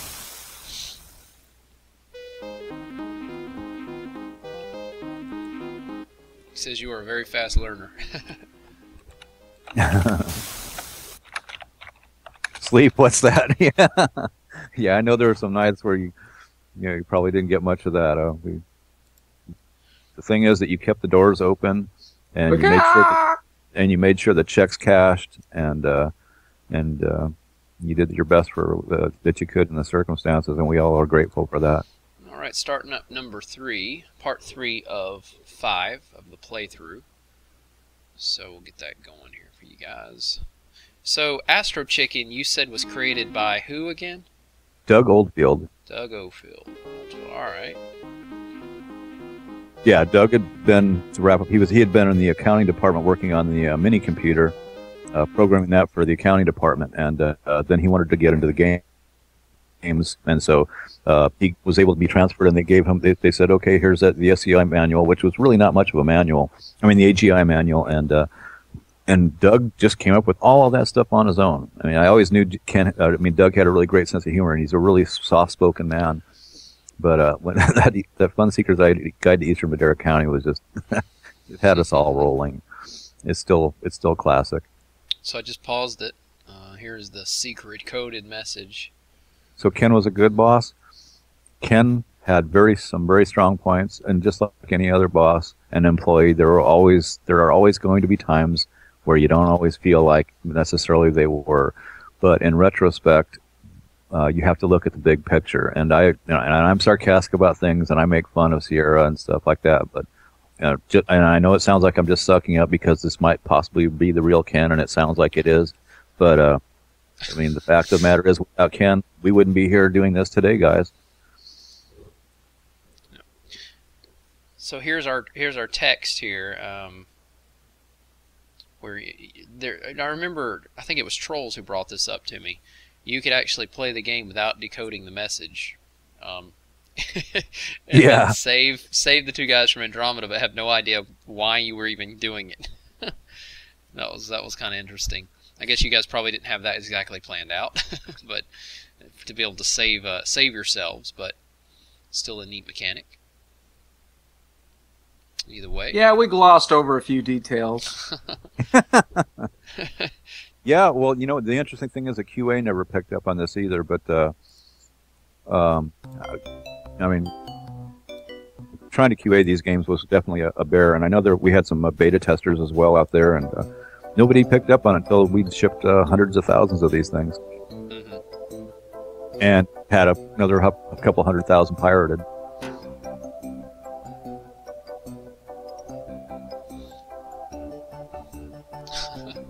It's all right, Ken. You're not. It's okay, Ken. We're glad to have you here, man. Yeah, absolutely. This is a real treat. Thanks. Appreciate the fact that you're here. Yeah. Definitely.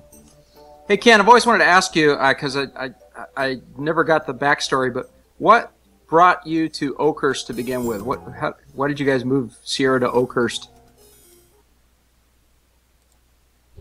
Or actually, Corscold. Yeah, Corscold more precisely. Video is paused for just a second, everybody.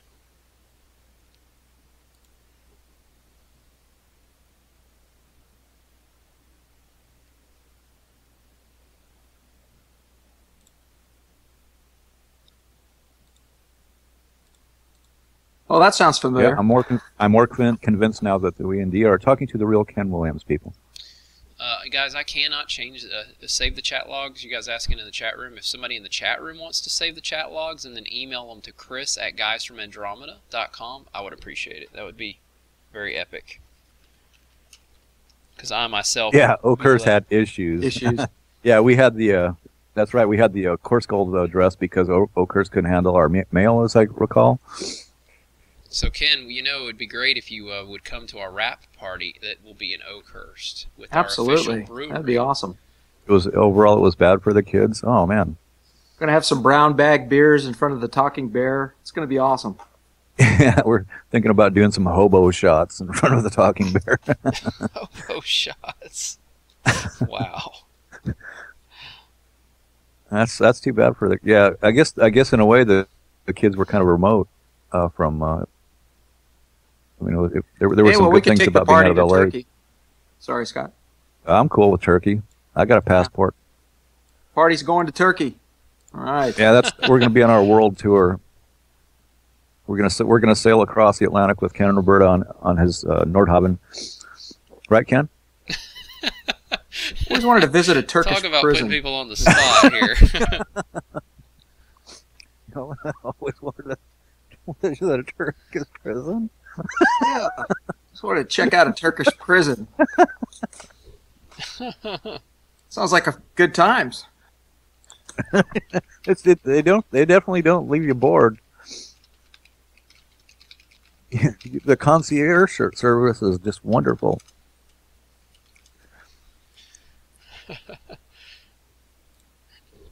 All right, I'm going to start the video back up for you guys.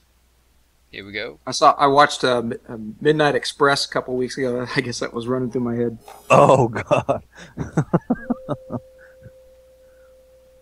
That makes part of me want to go up inside me. Scott. What? You're just hilarious is all. I don't want people to cane my feet. That's what I was talking about. So here we are, Roger's back in the aluminum mallard.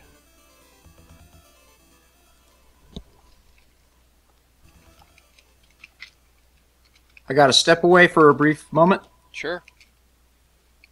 Just admit what it is. He's already hitting that Sound Brewery IPA. Yeah. All this talk of our official brewery has made me thirsty. That's right. Our official brewery, Sound Brewery, by the way, for those of you who haven't seen, won some very prestigious awards at the I believe it's the third largest beer competition in the world. And so we want to give a shout out to the Sound Brewery and Mark Hood and Lex, his wife, and everybody for just a great job. They just pulled bottles off the shelf. They made nothing special, and they pulled in some very nice awards. And I will be talking to Mark about a special brew for somebody. Brew? Yes, a brew. We're talking beer again? All right. So here we are. Beer in Turkish prisons. You got in trouble with Roberta? Oh man, that must have been rough. Thank you though, Ken. I mean, I always wondered, I guess because of my own insecurity about things, how honest you were being with us about how much you like Space Quest, but I always wanted to believe it, and after seeing you post that, you got me believing it.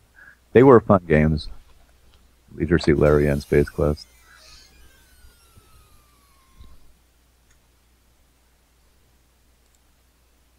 And you'd spent so much time with Roberta when you guys were just starting the company, when you were working out of your kitchen, as I recall, and putting things in Ziploc bags, and then going out and taking them to the various hobby shops to hang on hooks and so on.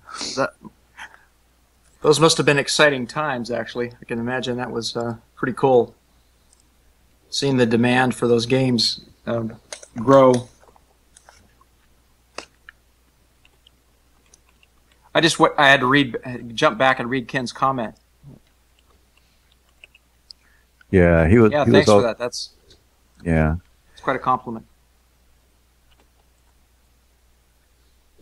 So video is paused here, guys. Hey, wait a minute. Back up. What color was Roger's hair there? Where?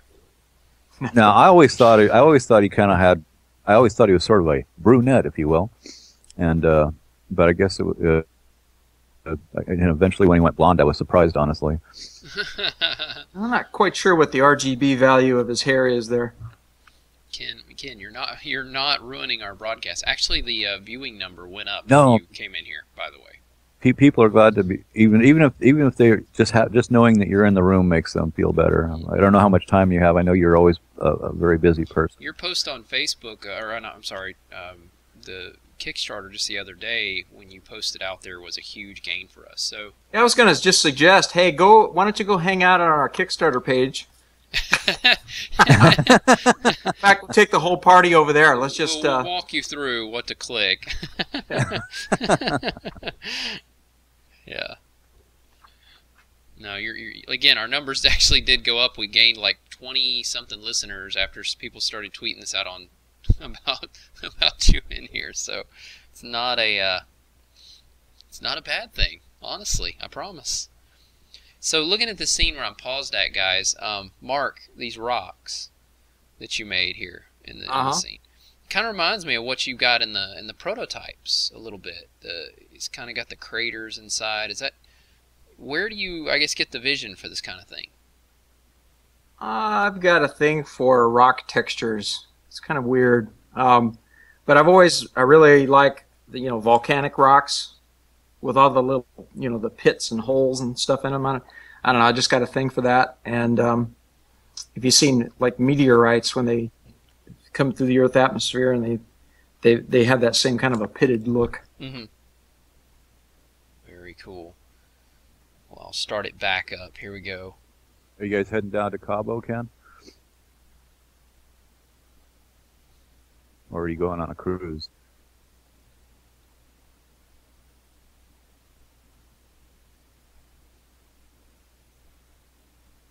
Yeah, Ken, just be sure to send us the coordinates, and we'll beam in. We've been working or on helicopter in, one or the other. Cruising on our boat to Turkey. We're going to be buying a TARDIS with our space venture money. Nobody knows that. Yeah. This has all just been a big plot to build a replica of the TARDIS. Oh man, nice. If you guys follow Ken, he keeps a blog or journal, whatever you want to call it, on the trips that they take when they're out on their cruises and so on, and he posts quite frequently, and I'm guessing you're going to be doing the same. So if you guys want to know what Ken's up to on this next 4 months, definitely check out his blog.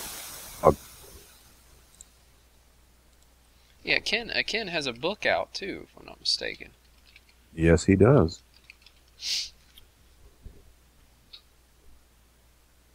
Oh, cool. Roberta's home.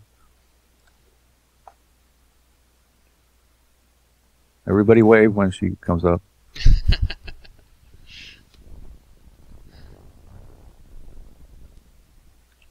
Man, lucky us, huh? She may or may not come to the screen. I mean, not that she hates us or anything, but I always had the impression that Roberta was a little bit shy about the attention that she got.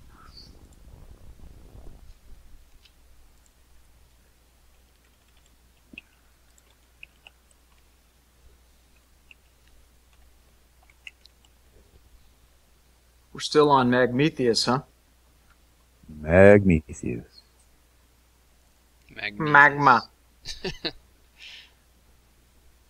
Well, we're as far as the deaths in Space Venture, I don't think that you're going to see deaths that are less.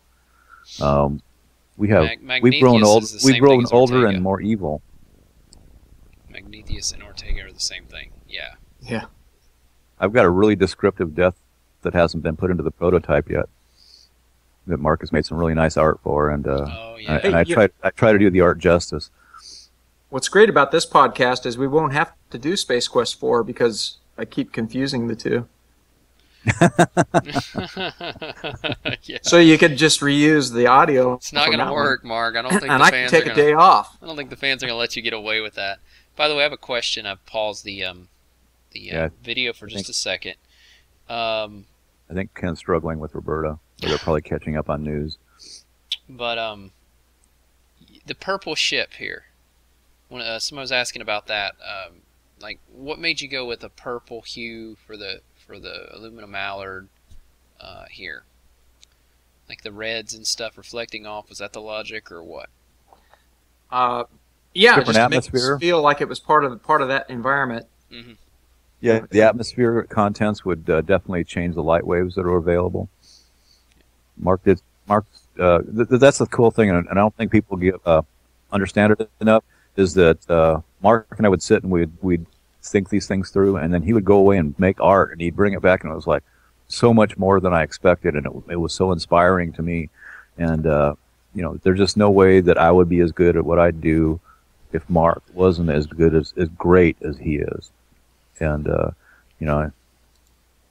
we just fed off of each other, and I hope people realize that one without the other, I just don't think there's just no way. I just got so inspired by the great art. And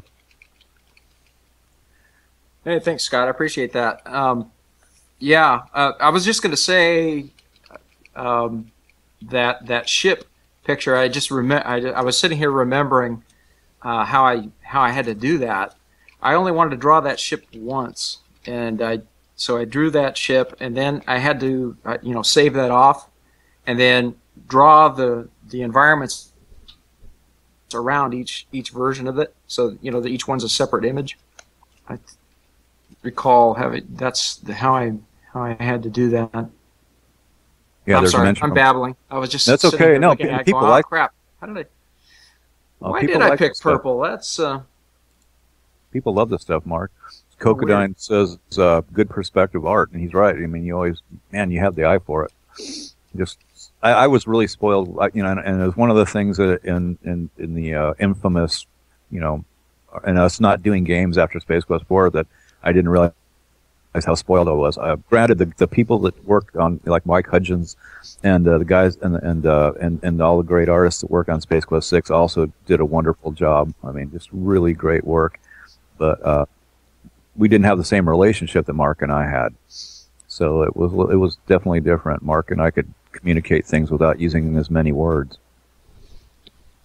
well, I like the art in Space Quest 6. I thought they did a great job with that. Certainly, the higher resolution graphics. Yeah, Mike Hudgens was the lead on that, and we had some really good other people that I'm sorry I can't remember all the names. They're in the credits, and those people did a really great job.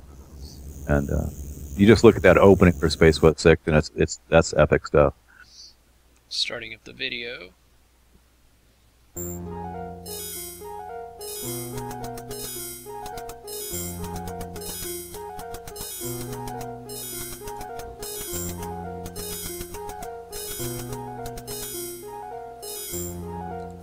Hi, Roberta.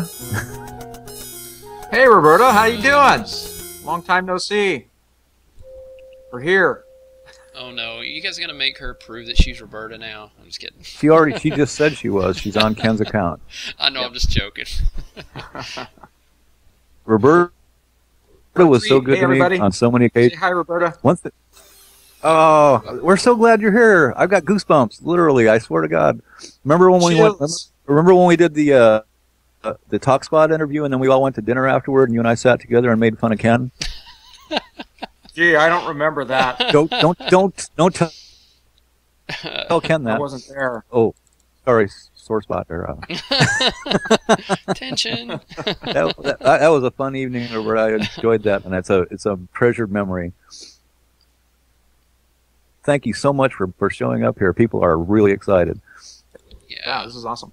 it's very cool. Really miss you guys. Haven't seen you guys since what was it? The Metro in Seattle when we were there for dinner, and you and Ken were there. Oh, thank you, Roberta. Thank you. You are so sweet. And That's high praise. Thank you. yeah, and I've told the story to many people, but I don't know if you had a chance to see it. But you gave me some really good advice, and when there was nobody else I could really talk to about certain things, and I will forever be grateful for it. There we go. There's Ken and Roberta, and that's Chris, isn't it? Or I'm sorry, I get the kids' names confused. But that's their son, and he's not a small person. He's not a small person. I'm not a short person, I should say. But yeah, if you guys check this out, there's a project that they've worked on, and it's a massive multiplayer online game, if I'm not mistaken. It is Chris. Okay, good. I did remember. I think that one of the last memories I have of Chris was one time when we were all working in the computer room, and I think your other son was holding him by the ankles over the railing from the bar near the spiral staircase. Brothers will be brothers. 6'2". Wow, I know, because Roberta's is a petite thing, and obviously a very gorgeous one too. But yeah, the fact that I mean, look at him standing next to Ken there, and Ken's a tall man as well. You remember that? Good. Yeah, I remember sitting there, mommy. And you weren't sure if it was one of the false alarms or if it was a real thing. We were all so tired sitting in there. Oh, okay. No hitting on Roberta. I'm sorry, Roberta. That's not allowed. We had some great times together, and like I said, Roberta really helped me. And when I just had some times where I was really questioning myself, and she just calmly told me a few things, some words of wisdom that nobody else in the building could have told me. And oh, the picture just came up for me. That's a great picture. Chris yeah. is now a programmer, and a darn good one. He has stayed in the software industry. That's great. Sorry, Mark, I'm how is just reading this Sandy? out loud for the people that'll be watching this video a little later. Hey, she's doing great. She's at a tennis tournament right now. She still plays quite a bit of tennis.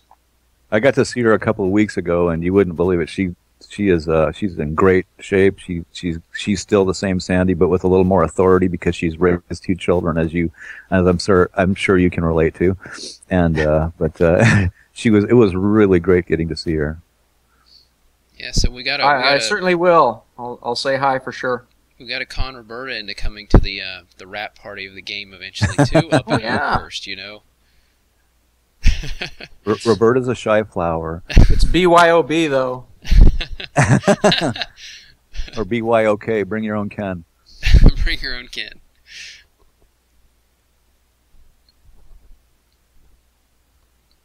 Oh, I can't tell you how cool it is to have both of you guys here. It's oh man, really, it's a really. Hear what Chris has going. I haven't gotten the details. Yeah, do you want to say something about Chris's project? Absolutely.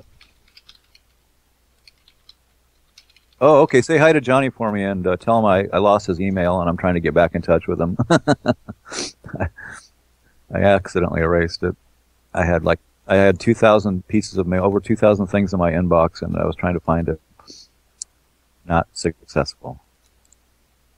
Oh, sorry to hear about that, Brand X, man. Well, I hope Chris is still going at it and not giving up.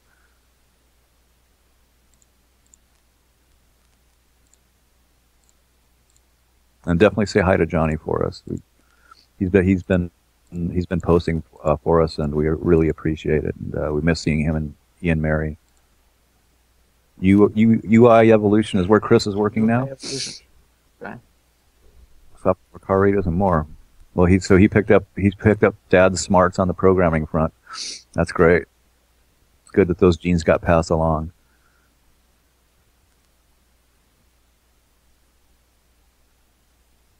Definitely.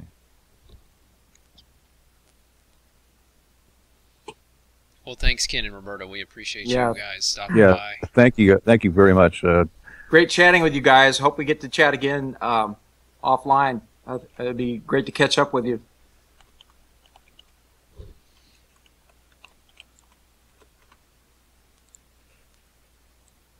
Yes, definitely. So you guys have a great lunch, a great time, and take care and enjoy your 4-month travel. Oh, and tell John thank you for helping spread the word. By the way, as the PR guy, I appreciate that. Yeah, it's been helpful. Good old Johnny Magpie. Yeah, Johnny Magpie. Bye, Ken. Say hi to your brother, please, and we'll be in touch. Thank you for showing up. We couldn't be more happy. Yeah, thanks, guys. Appreciate it. We'll catch up later. That was a very rare and unexpected treat, guys. And you guys were the only ones that have had a chance. Roberta has been, she's, with all the things that she did and the way that Ken and Roberta saw Sierra change, especially after they left, and all the work that she did. I mean, really, without Roberta's work, Ken would have never started Sierra, and so many games that you guys like, and we're not just talking about Space Quest, but so many things that you guys like, and wouldn't have been published, and the bar wouldn't have been raised, and other companies wouldn't have done the work they did if those two people hadn't pioneered the way they did. With Ken's vision on the market and programming and dealing with vector graphics to be able to store a lot of information on an Apple disk, and with Roberta's imagination that she'd had her whole life on fairy tales and things like that. I mean, it was just this really wonderful piece of fate that helped to create Sierra. And I know that you guys think that I'm probably being very two-faced because of the fun I make of the company and so on, but it's my sarcastic nature. And if you ask Ken and Roberta, I'm sure that they would agree. And if you ask Ken even further, he'd say that I was a major pain in the ass at times, but he doesn't bring that up as much as I do. They were very kind to us. Well, that was awesome. What a treat. Say hi to Orban Warburg. Very historic. Glad you could all be here to partake in that. That was anybody that can point out any place where Roberta has shown up and done a public appearance, even though this is a limited one, good luck finding it. That's why we feel so incredibly honored, because she would take the time to pop onto the keyboard. Ken may have had to talk her into it, but she came on and she was very gracious. And I know it really, honestly, having those two come on is really, I don't know, it just really warmed me up and made me feel different than I did when we started this podcast. Well, Scott, I don't know how you follow that act up. That was pretty cool. I think we're done here. Yeah. Okay. Yes. Everybody pop a beer and we'll talk later. No. Yeah. I doubt they'd let us off that easy, guys. Oh, we can try. Here we go. We're wrapping towards the end of the game here. You guys all get a chance to say you got to chat with Ken and Roberta. Yeah, it's really cool. Prost, Alexander. Prost. I didn't say much because I really didn't know what to say. Yeah, it's definitely. Yeah, for me it's a little bit easier, and for Mark because we spent so many. Quote intimate hours because of us working in their house late at night. Just plugging away on the Black Cauldron and then various other projects through the years. But I gave Ken a lot of props for just helping us get through getting Space Quest final, because I remember there was a big push there at the end, and he was riding herd over us pretty good to get us to finish that game up there in his office there at his house. Yeah, what a lot of people don't realize is that Ken actually had to put his house up as collateral on the company. That nice house in the back of Space Quest 2, in that picture, he actually had to put that house up to keep checks cashing and keep the company alive and to make it through to where he could finally raise enough money that the company could thrive. And then look what he did. He managed to pull it out of what was basically, of a company that was about to be flushed by the economy. The industry economy, and grew it into a huge company with multiple subsidiaries. It's hard for me not to go on about this stuff because I'm really touched by those guys showing up. So I hope you guys understand. No, man, I think we all are. I think that's great. It's really cool. They stopped by. I hope you guys will save the chat room and email it to me, because I missed a lot of it because I was trying to coordinate everything here, but on my end. But yeah, you guys out there want to email me the chat log, I would appreciate it, and maybe we can post that out there for people viewing this video later, so they can kind of see what was happening. Or even if some of you want to pull out some of the messages going from Sierra people, like Ken Allen and the Ken Williams and Roberta going back and forth, that'd be great. I would appreciate it. Okay, great.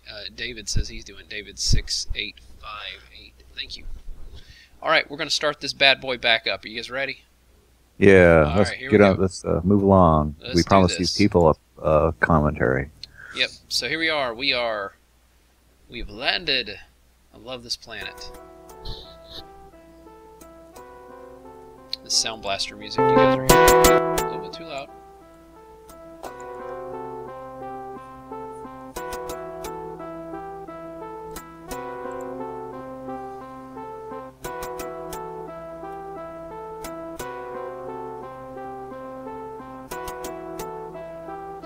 Okay, so here's a quick question for you. It says, what inspired the purple and green color scheme on this planet? Mark? I'm sorry, I can't see what you're referring to. I'm still looking at the interior of the aluminum mallard. Okay, you might need to refresh your screen because the video. Yeah, the scene now is he's standing behind some blue growth and he's looking at the entrance to the underground area. Sure. He just put the of belt on. Scumsoft.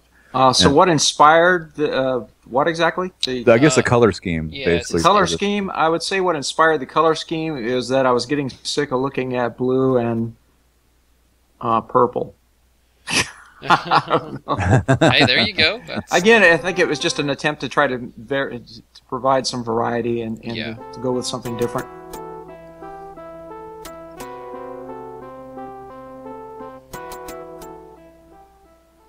And I hadn't been using enough cyan, so... Oh, I missed an apostrophe. Uh-oh.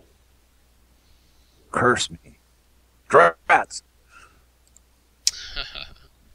That was cool. I like that that translucent Roger. Yeah. No, How the heck did we do that? very memorable. I think you. I don't know. The only thing I think of is you must have dithered it every other pixel.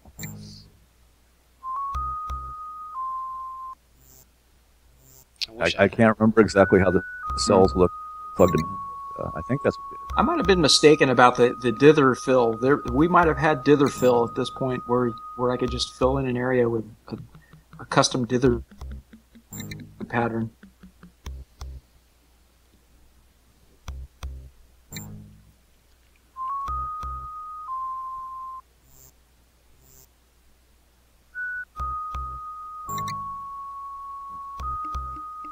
I thought that was pretty innovative, Scott, where we were actually able to simulate a rotating circular hallway. Yeah, definitely so. This part's great.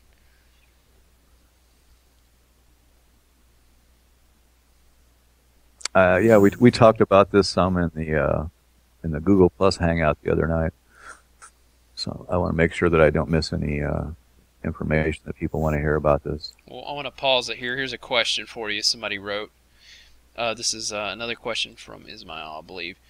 Does it scare you that the question asker, being Israel, got their first impression of office work from the cubicle farm with the paper trash cans? Basically, what he's saying is, growing up, I guess this is his first impression of an office farm, and you guys gave it to him. How does that make you feel?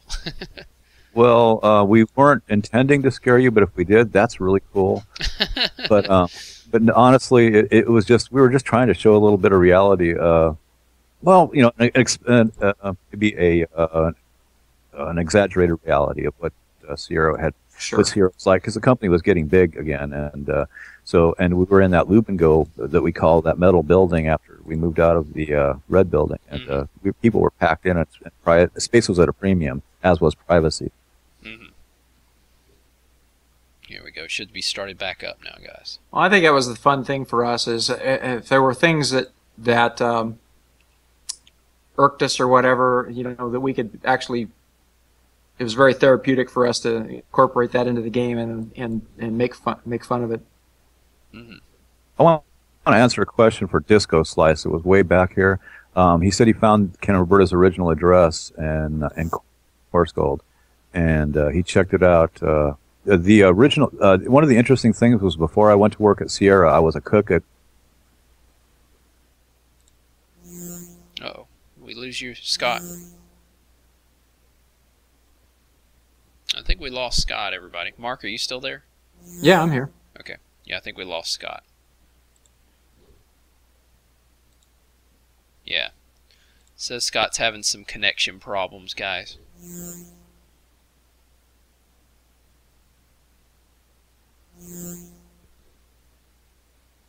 We won't move too much further, but we'll stay in the cubicle area at least. Alright, now I'm going to pause it right here because I know that Scott loves this scene. So did you, Mark, did you feel odd when you were drawing Ken in there for this? And were you afraid you were going to get in trouble? No, I think Ken was pretty used to, at this point in time, starring in our game and knew that he was going to be in there one way or another. Yeah. Oh, right, yeah. that part. He got a pretty good tickle out of that, I'm sure. Yeah, I remember Scott said a couple of times about him loving to show off this particular, or some of those guys. Him and who was the other guy that was in this scene? That's Rick Cavan. Rick Cavan, all right. I'm actually amazed at looking at that now how well I captured his likeness. How well? Because that's Rick. I remember, like being younger playing this. I thought, oh, is that Al Lowe? I was like, well, I knew that you and Al had worked on Leisure Suit Larry together, so I thought, oh, maybe he threw something in there. He was the only guy I knew that, kind of bigger guy with a beard or whatever. Sure. Well, we're having problems getting Scott back in here. We'll keep trying.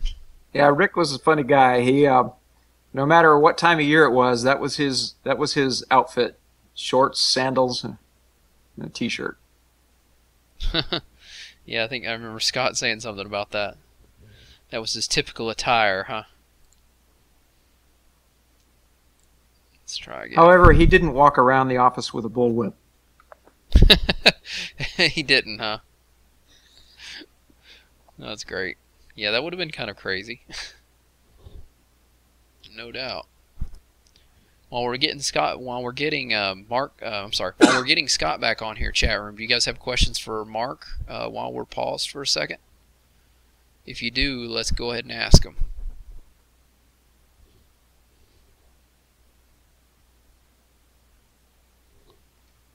The other great thing about the Scumsoft levels was that it allowed Roger to be what he was born to be, a janitor. So that's how he was able to get through this level.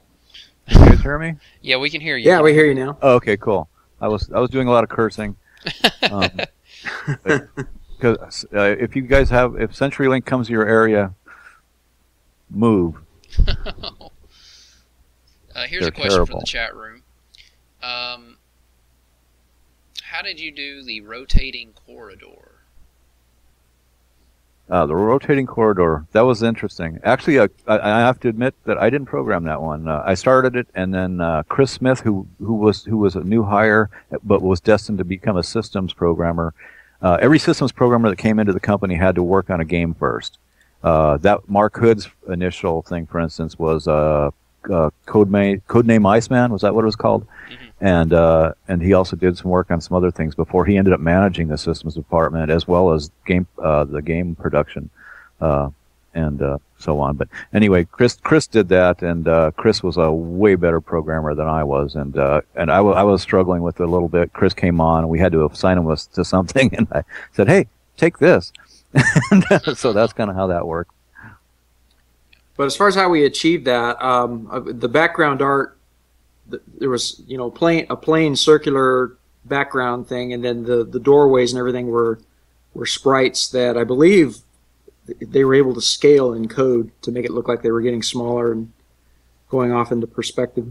And Warbird Games from the chat room asked, Mark, what are the tools? What art tools did you use? Was there paper involved? In this game, very little paper, because by this time I'd kind of gotten the technique down, and I was able to just, especially stuff like the scene with the cubicles and stuff, where it's just basically a lot of straight lines. I was able to just do that on the fly, just right on the computer screen. Ken snapping the bullwhip here. We talked a little bit about this scene, Scott, while you were out, but I know this is one of your favorites.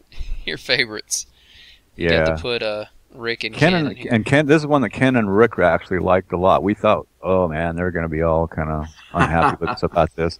And the odd thing was that I'm not sure. I think Rick just snuck in one. He just kind of like snuck in one day and was looking over somebody's shoulder and saw this, and he loved it. Yeah, I think he was quite flattered by the fact that he was making an appearance in our game. Yeah, he thought this was a flattering thing, but Ken also liked it too, and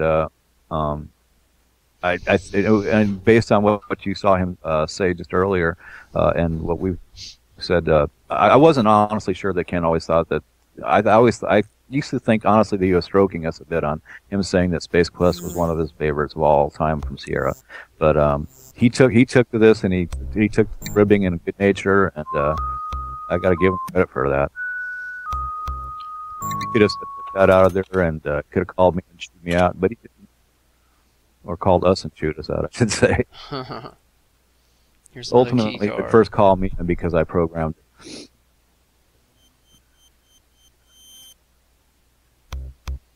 Ah, yes. One of my favorite scenes. I love the freaking Jello stuff, man. That was so brilliant.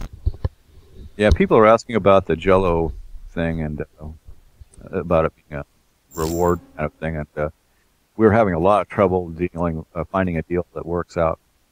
Very expensive. You talking about like the crystalline Jello idea that I was talking about doing? Yeah. That definitely. What I wanted to do was have you guys and like your characters encased in a crystalline Jello kind of. It looked like Jello, but it's obviously like crystal made. But I couldn't really find anywhere that we could do it at a halfway decent price to where we could make them in bulk. So. If I can just finish up that story that when I got cut off, I was working at the Broken Bit, which was just down the road from the turnoff to Ken's house on Mudge Ranch Road, off of Mudge Ranch Road, and I was working there when they came home after a weekend and found out that their house had burned down. So the house that was on that site was actually built, if I'm not mistaken, by his brother Johnny. There in Coarse Gold. Johnny had a house rebuilt there and a hot tub put in and so on. So it isn't actually their original house, and they lost a lot of cool things. Jobs and Wozniak had given Ken one of the original apples on a piece of plywood, with all the wiring just on the plywood, and then just a keyboard that they'd purchased at a hobby shop. And so Ken actually had an original one of that, and it burned up, but they gave him another one that they'd saved for themselves. Oh wow! That's how deep Ken's roots go into the community. Yeah. How much he's thought of by how good a relationship he has with guys like Bill Gates and so on. Ken had to calm Bill Gates down one time at the convention where Space Quest 4 was nominated because they had the thing where this guy was running they had a guy that was really fast with math in his head, and so they brought Bill Gates out. Bill Gates was given a calculator to see if he could beat the guy making these calculations in his head. Behind him, they put down a Macintosh calculator on a screen behind him, and he didn't know it at first. And when he got back, he was pissed off. And Ken told me about how came back out from backstage. He told me about how upset Bill was about it, and he had to talk to him for like 10 minutes to get him to mellow out. Well, they definitely tried to make him look foolish. Yeah, everybody in the place laughed, and if Bill would have just rolled with it, it would have been fine. It was before Bill became really more, before he became a really incredible philanthropist with his wife, and if it wasn't done now, I'm sure he would laugh. Back then, he was a lot more serious. Yeah, there was a really big rivalry going on. It was before he and Steve mended fences. Yeah. So anyway, I'm sorry to break things up, but I just wanted to finish that off. That's cool, interesting trivia, man. Oh, but anyway, the thing is, they came in. They had to come into the Broken Bit where I was working, and I cooked their dinner, and then within the next year, I was working for them. Very cool. So they I had didn't the video have any place to go. No kitchen, just a smoldering pile of ruins. So this is the Rock'em Sock'em Robots kind of deal, which what did you guys name them in the game? I can't remember. Nukem Dukem. Nukem Dukem. Oh, that's so brilliant, man. Yeah. And it was before Duke Nukem. Yeah, this is just such a clever thing to put in the game, man. Totally. It was a bear too. Mark's with Mark having to work out the art and then having to work out the various cells.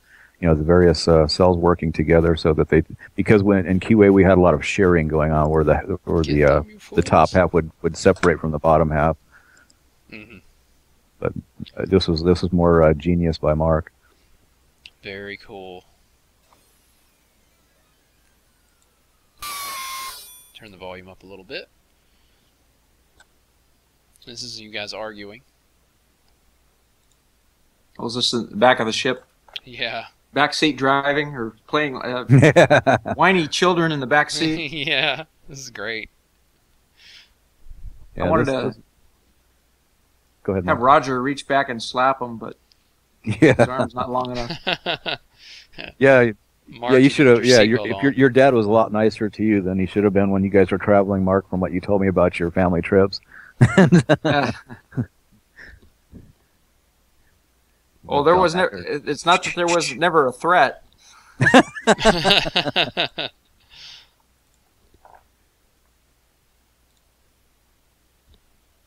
Yeah, you should have gone back there and bitch slapped these two little whiners.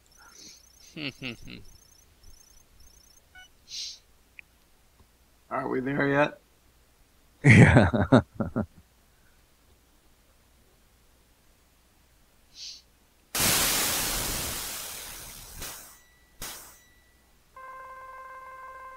Yeah, Roger didn't get upset about too much, though, Simbaka. You never really saw him stressing out. He was like, he was too lazy to get too stressed.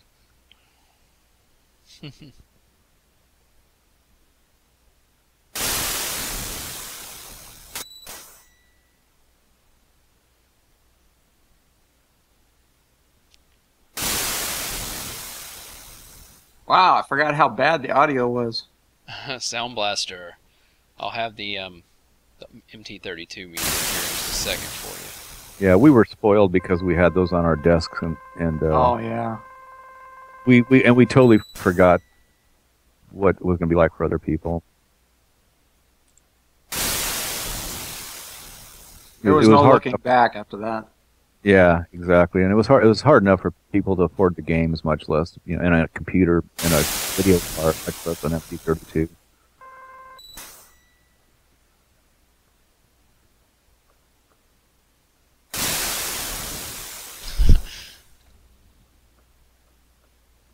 Watch Ken Allen for strategic tips. I'm sorry, Mr. Ken Allen. Gotta keep the names right. Keep it straight. Is Ken out there? Hey, Ken. Yeah, he was just suggesting. He was just telling them how to win the fight with Nukem Dukem robots. Man, oh man, you really showed those. Well, I bet this was a pretty polarizing sequence. People now we can get something to eat. Don't really care for arcade sequences in adventure games. Yeah.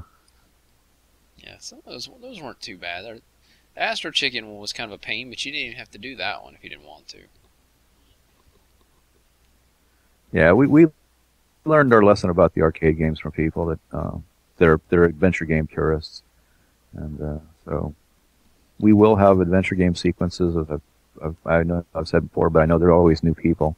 But we'll also give you an alternative that does not penalize you and that allows you to solve it in an adventure game style manner.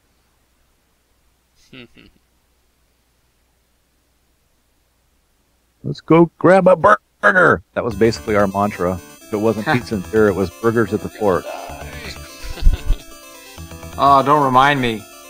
Weren't those good? My sister just informed me that she was heading over there today to get a Oh, how burger. cruel. How cruel.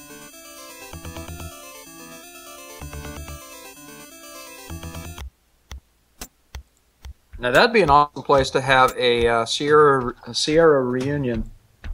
Oh yeah, that would be like one of the high points. This is MT32, guys.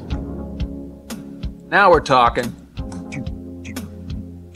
guess it's a pretty cool ending song. I think the video is gonna end and I'll have to start the next one before it gets there, though. It's crazy.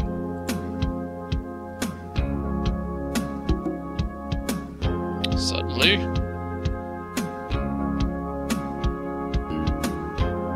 Yeah, we'll have the Death Reel chat room. We'll have the Death Reel here in just a second for you guys.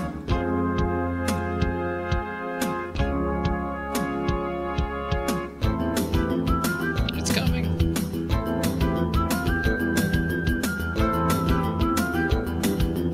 How's the music playing but the video stopped?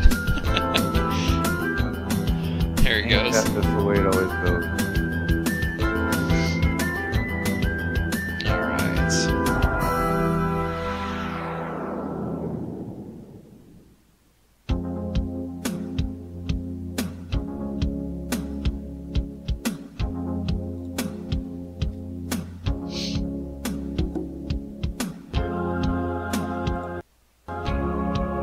Corresponded with Bob recently, and he says he does get a lot of fan recognition for his contribution to the Space Force game. Sure.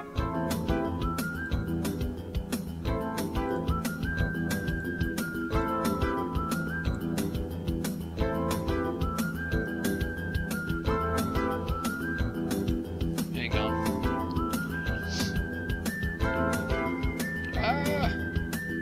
Hold on, guys. Video got all jacked up on me here. Behind those trees is one of the best restaurants literally in the world. I forget what it was. Erna used to cook in a little place up in Fresno. I mean, not Fresno, in Fish Camp at first. And I mean, it was actually this motel that had cowhide, vinyl booths and stuff like that. And it was like $7.95 for this five-course meal, I think it was, one seating a night. And then she ended up raising the cash and opened a restaurant up back in those trees back there. And that restaurant is known worldwide. Here we go. We should be in. I can only go there twice. Should be going again here.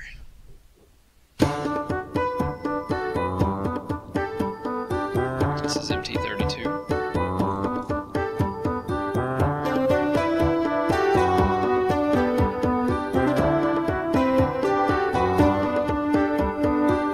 Derma's, yes.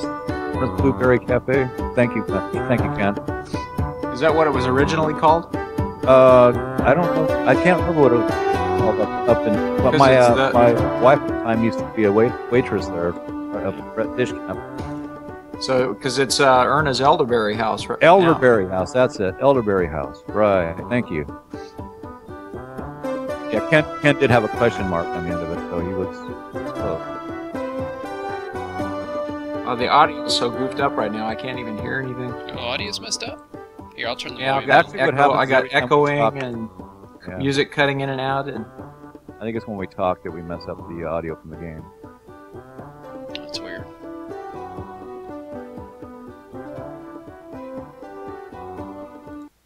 No. We'll stop the audio. It's pretty much done anyway. Yes, definitely that is the way that the red building looked. Very cool. Very accurate.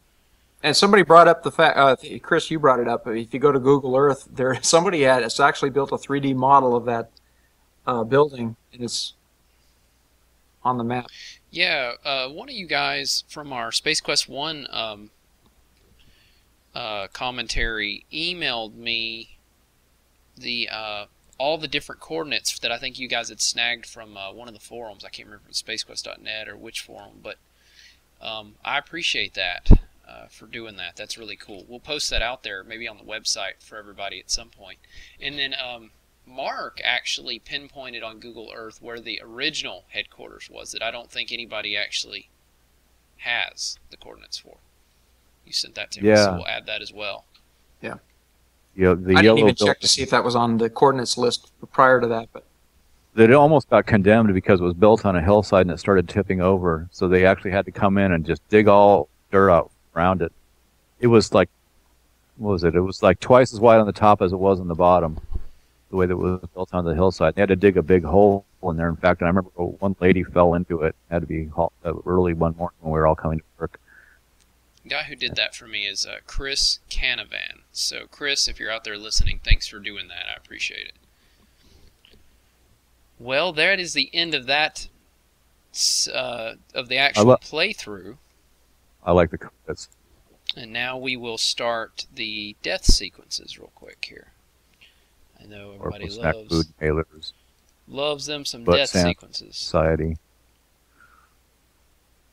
So here we go. Death sequences are starting now. Yay.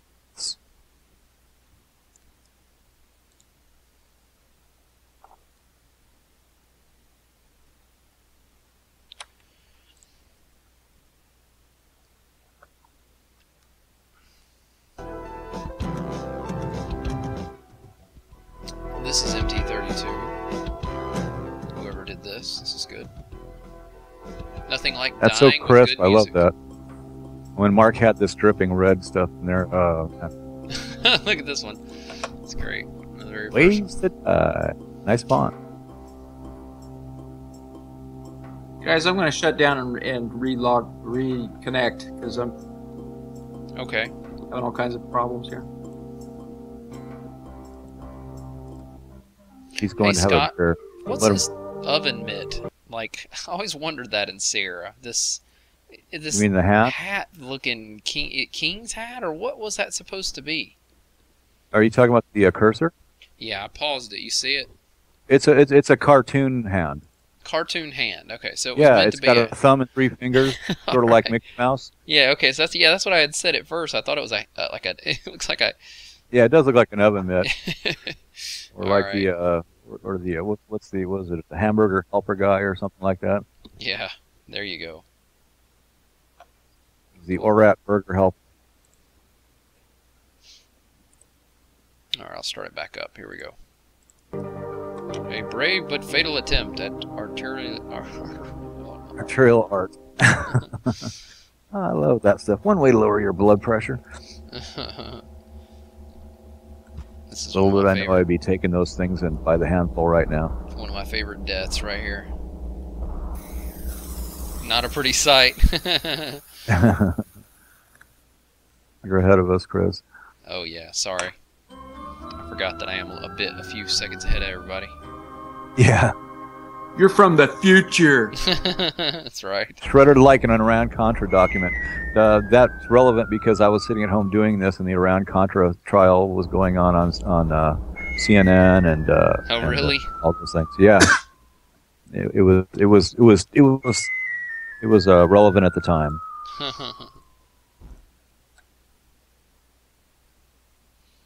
Yeah, it had to do with Ollie North rather, and Fawn, what's her face, his secretary.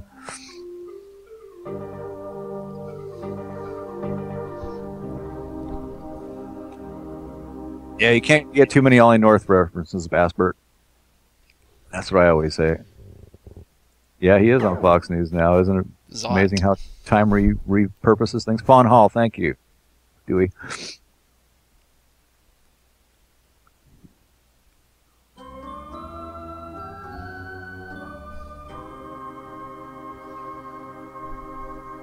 Nice little hole in Roger's head there. Yeah.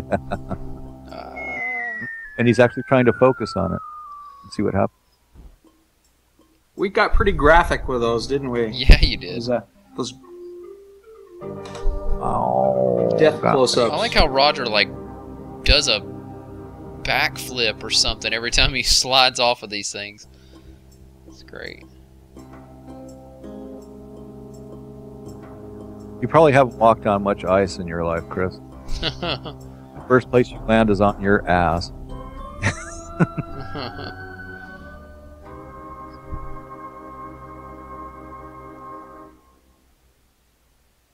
Okay. Deep Shotter just gave away that they are not maybe in this country necessarily, or not from this country. Favorite with a U. Where are you from? Come clean. Well, you know what? Somebody was asking about if there was ever any death sequences we shied away from doing because they were too graphic or whatever. Like that one that was just up there. That was that was incredibly gruesome. It's certainly not something we would do with today's higher resolution graphics. It would just be too much. Yeah, too much. All right, we got someone from Australia here. Good old Oz Deep Shocker. Thanks for staying up with us. Or is it really early morning?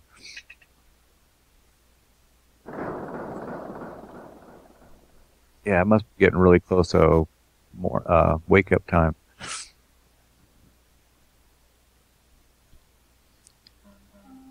That's kind of funny.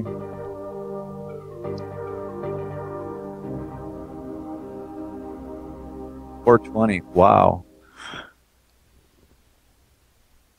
6 a.m. there, 4:20 there. Oh man, you guys are something.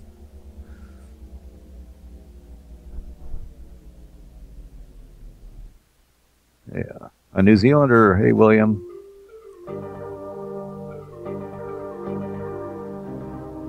One of the things I love the most. Good morning. It's one of the best things about the games is we have so many people from so many parts of the country. I mean, the world. I'm sorry, and it just seems like as a group we have no geopolitical separation other than it's just a lot of miles. This one right here. Canadian. All right. I love knowing this stuff. That's why I've asked in the past when you guys have emailed me to let me know where you're from, because I really love knowing that stuff. I like how he blows through the wall. It's 3:22 p.m. Oh my God, we're in the same time zone, Chrono. Listen to that junk with a rolling, man. Yeah. So cool. I like the spread open rib cage thing there. That's kind of gruesome.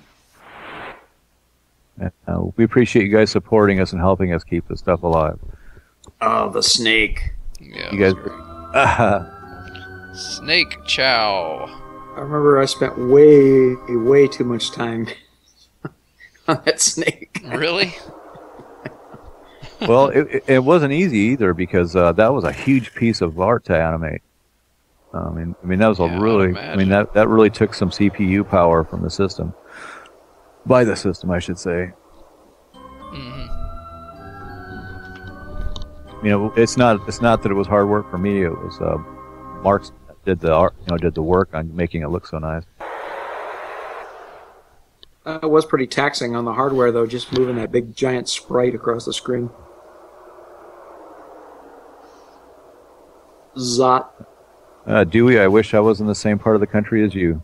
When I went to visit Mark, I had to come back, and that was the hardest thing I've done, and probably in the top 5 things I've ever had to do. Hardest things. Pod chow. Syracuse. Don't mess with Syracuse. Texas. In the country of Texas. I love this. It gets yeah, when are you guys going to secede? I keep hearing about it, and You've been a real hoot. Congratulations on your recent death. Oh, did I recycle hoot? Damn. North Carolina. Shout out to North Carolina. Okay. What else am I missed anybody else? We got Syracuse, Seattle. Yeah, I love Seattle too. I used to, when I was living there, I lived across in Bremerton, across the Sound. Hey, Lightspeeder, can you maybe box up some barbecue and send it our way? There you go. And yeah, definitely so. And so yeah. And Dewey, if you could go over to Poulsbo or someplace in Seattle and pick up some Sound Brewery beer and fire it our way, that would be nice too. That's where Sound Brewery is located, over on the Kitsap Peninsula, across the Sound in the town of Poulsbo. Just a short ferry ride away.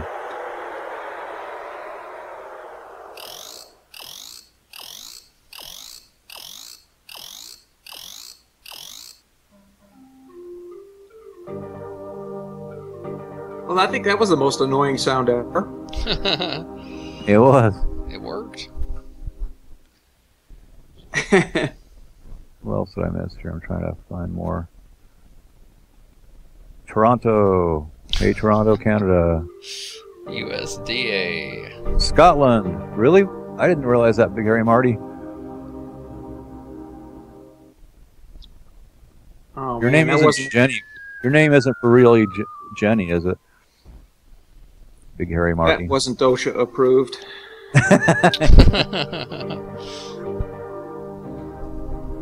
Finland. We got Finland.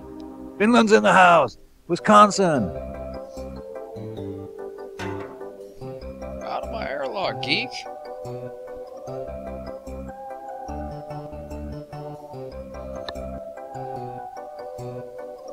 Allentown, Pennsylvania.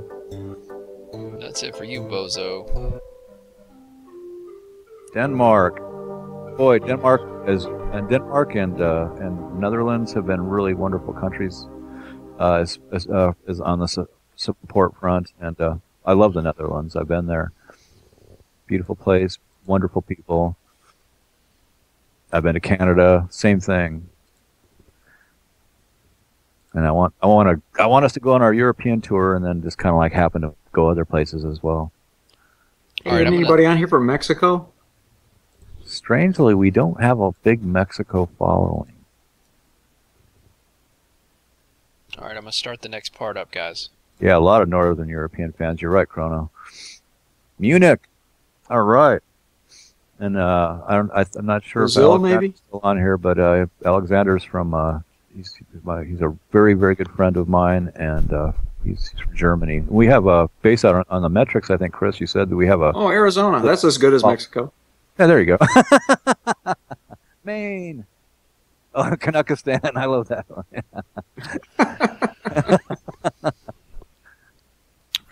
All right, here we go, guys. Starting it up. Oh, I know. I think that might be Ben.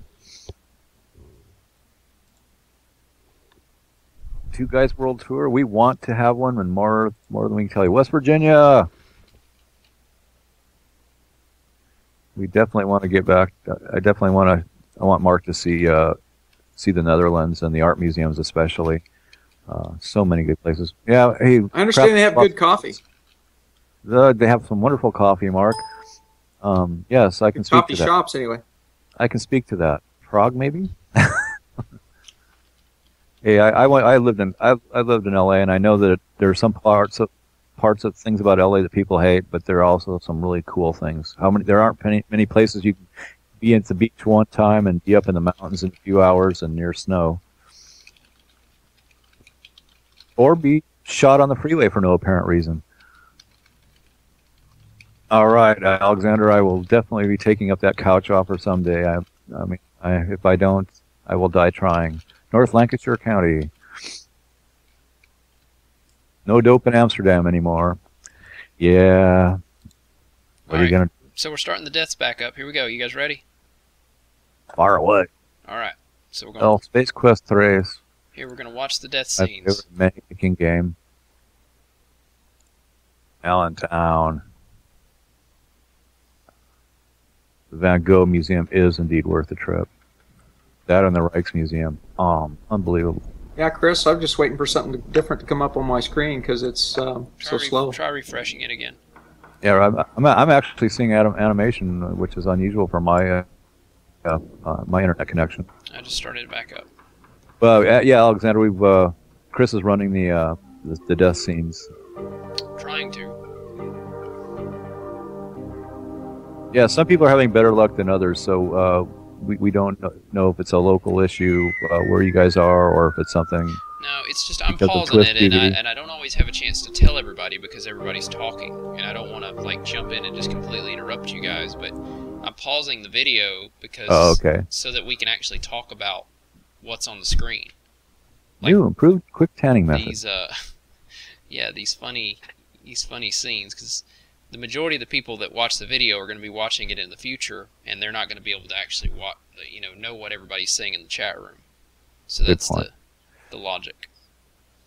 That we get over a couple thousand people viewing this here in the next week. So hey, Mike. We want to make sure they actually know what's happening. All right, starting back up.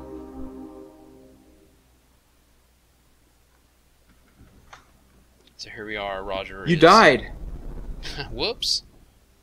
That may look like Raiders of the Lost Ark, but where I went to high school, there was a rubber plant, a tire plant across from a road from us, and a guy fell into this vat of hot rubber, and that's how he came out. So where did you guys come up with the Jello idea at anyway? That's Mark's. I don't No, it was just some weird idea. We Just thought, something oh, funny this to- will be funny. Something funny about Jell-O. Yeah. Just like Mom used to make is a reference back to Black Cauldron. And a message I put into Oh, it yeah. that Disney accidentally saw. The very first, like, in-game This message tastes you ever like made. it's like fresh roasted mule shit, just like Mom used to make. The one that Disney saw. Yeah, Jell-O seemed relatively harmless. It was a clever idea. When Mark came up with it, it was like, Dave, that's it, man. That's awesome. I felt all tingly. I loved the way the Jell-O caressed me. Yeah, you did kind of have a smile on your face. Your character did. You know, when he's stuck in that Jell-O. He's the one like waving or something. Lots of falls. Nobody's hello.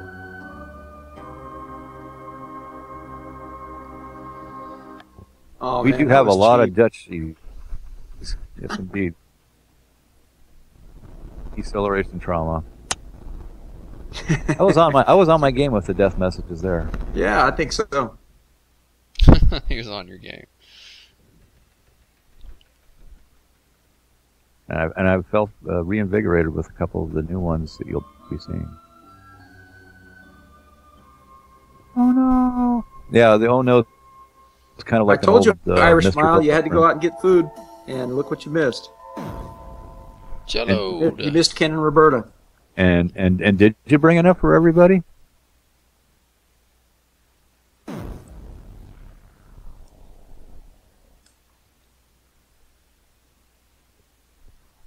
What's happening? Again with the Jell-O, man.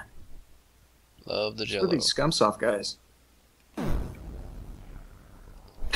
That's quite a sound effect.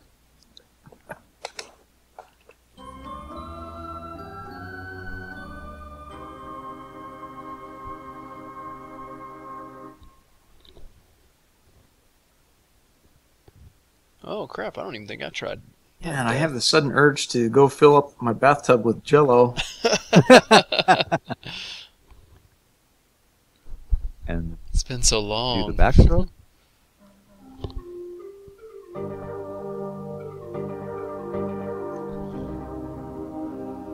Okay, I confess I've got a thing for Jell-O. Security. We have a Truder in accounting. You're gonna be Jell-O'd. I like how the shadows on the ground. That's cool. Yeah. In accounting, it's pretty obvious when there's an intruder. Although our accounting department, we had some really nice people in We there. need to see if we can get Bill Cosby in on our next game. We'll do something with Jell-O. Pudding pops! Yeah, we wouldn't. Rob Paulson can do a really good pudding pops. Bill Cosby actually. It'd have to be like a translucent pudding pop. He can pretty much do him spot on. That reminds me, in case I forget to say it, guys in the chat room, listen to this live and whatever in the future. I'll be interviewing Ellen McLean and the voice of GLaDOS, as well as many other characters that will be voicing characters from the game Space Venture this next week, and I'll also be interviewing John Patrick Lowry as well. Sometime in the middle of the week, probably on Wednesday and Thursday. So that will be live. If you guys want to keep an eye out for that, I'll be announcing it here. So it'll be something fun. Yeah, actually, our accountants didn't look like those accountants. We'll try to get much Gary as Owens, they were guys. Our programmers. Yeah, we need to get Gary for sure. We're working on it. We've got Gary for sure in the game, but just pulling him for an interview is tough. Yeah, that's because this won't run on his Xerox machine. Yeah. I was explaining to the guys in the people, I should say, in the Google Plus Hangout that Gary's not a technical person. Yeah. He counts on guys at the studios to take care of all that stuff. I can and he probably just get him on the delivers- phone, but Just delivers the golden goods. Yes. His schedule, though, is the problem. Working around his schedule. Yeah, we should all be so lucky.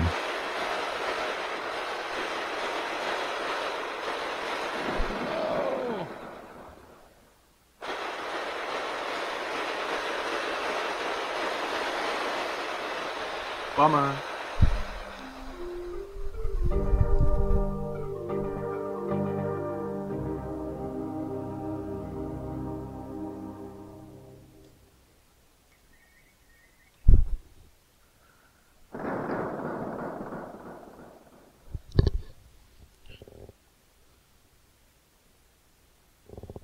I want Gary Owens to narrate my life. Yeah, this is my everyday routine. It makes me think of Peter and his this having a sound score to his life in Family Guy. Actually, Family Guy did a thing like that where they Peter, I think Peter narrated everything he did for a couple of weeks or something.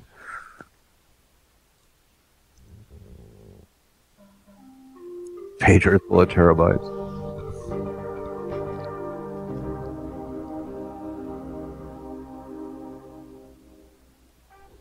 That's it.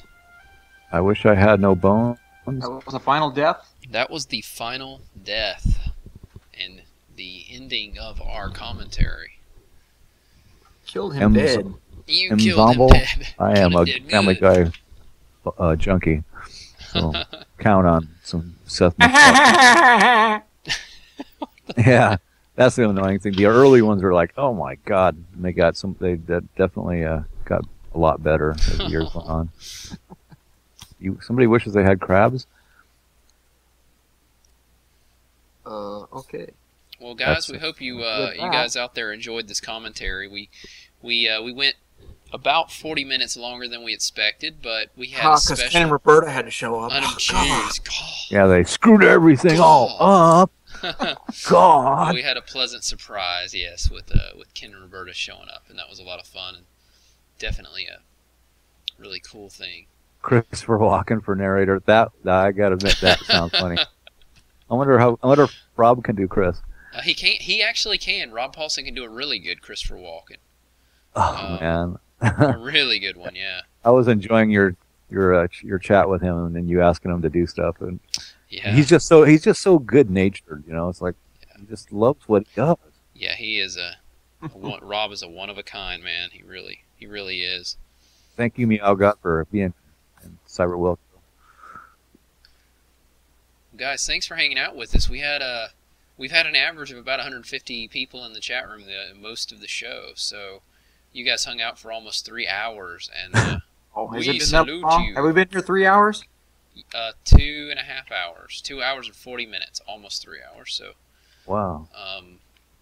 We really appreciate it, guys. So I have no idea if Justin TV is going to come through this time and actually get the audio recorded properly.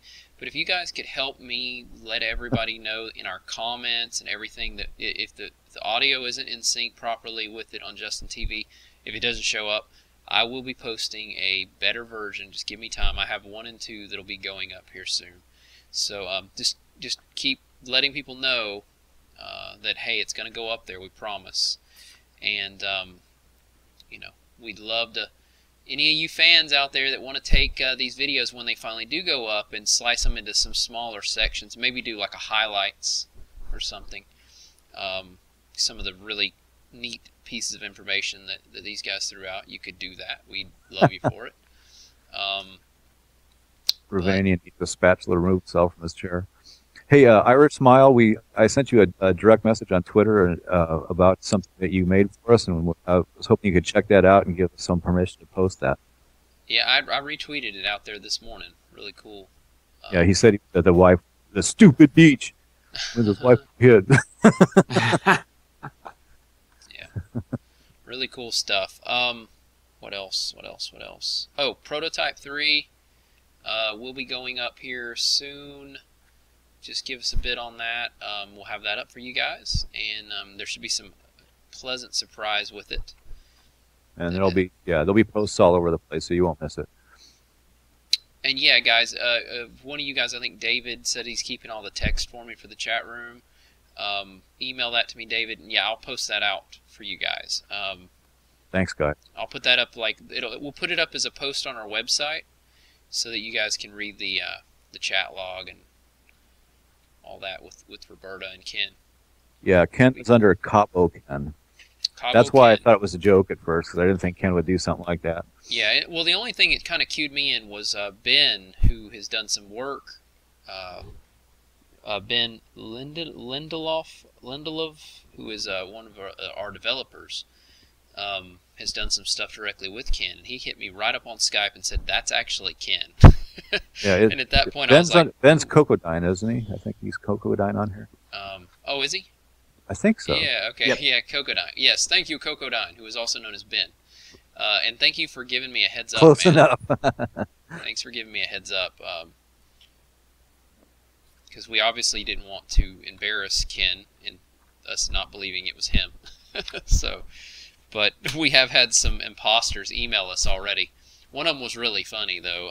Emailed us as Ken and was saying stuff like, man, what was Mark? You remember all the slang that he was throwing out in that email? I might have to find that email and post it out there. It was hilarious, though. He was like, "I'm Ken Williams, your boss, bitches," stuff like that. It was just from so Russia very or someplace like that. What's that? From Russia or someplace like that. Yeah, it was. It was. Thank you, Cyber Wilco. Yeah, it was really funny. Anyway, guys, all right, thanks for hanging out with us. We got the Space Quest 3 Space Quest 4 will be coming up. Also, the Reddit thing, we're shooting for Tuesday, but we've got to confirm a few things. But we are shooting for Tuesday on Reddit for the AMA. So anyway, stay tuned for that. And again, Space Quest 4 will be coming up. I will announce exactly when. Obviously, I'd like to shoot for tomorrow, but we'll have to confirm a few things first and have that up and going for you guys. So again, thanks a lot for hanging out with us. Mark and Scott, do you have anything left you want to say? Yeah, when we do the AMA, I will be the one doing the incredibly horrible typing. You'll know it's me. Anyway, thank you guys for being here. Yeah, thanks everybody. Really enjoyed this, and thankful for you to take part. See you guys. Thanks a lot. Appreciate it. Have a good rest of the day.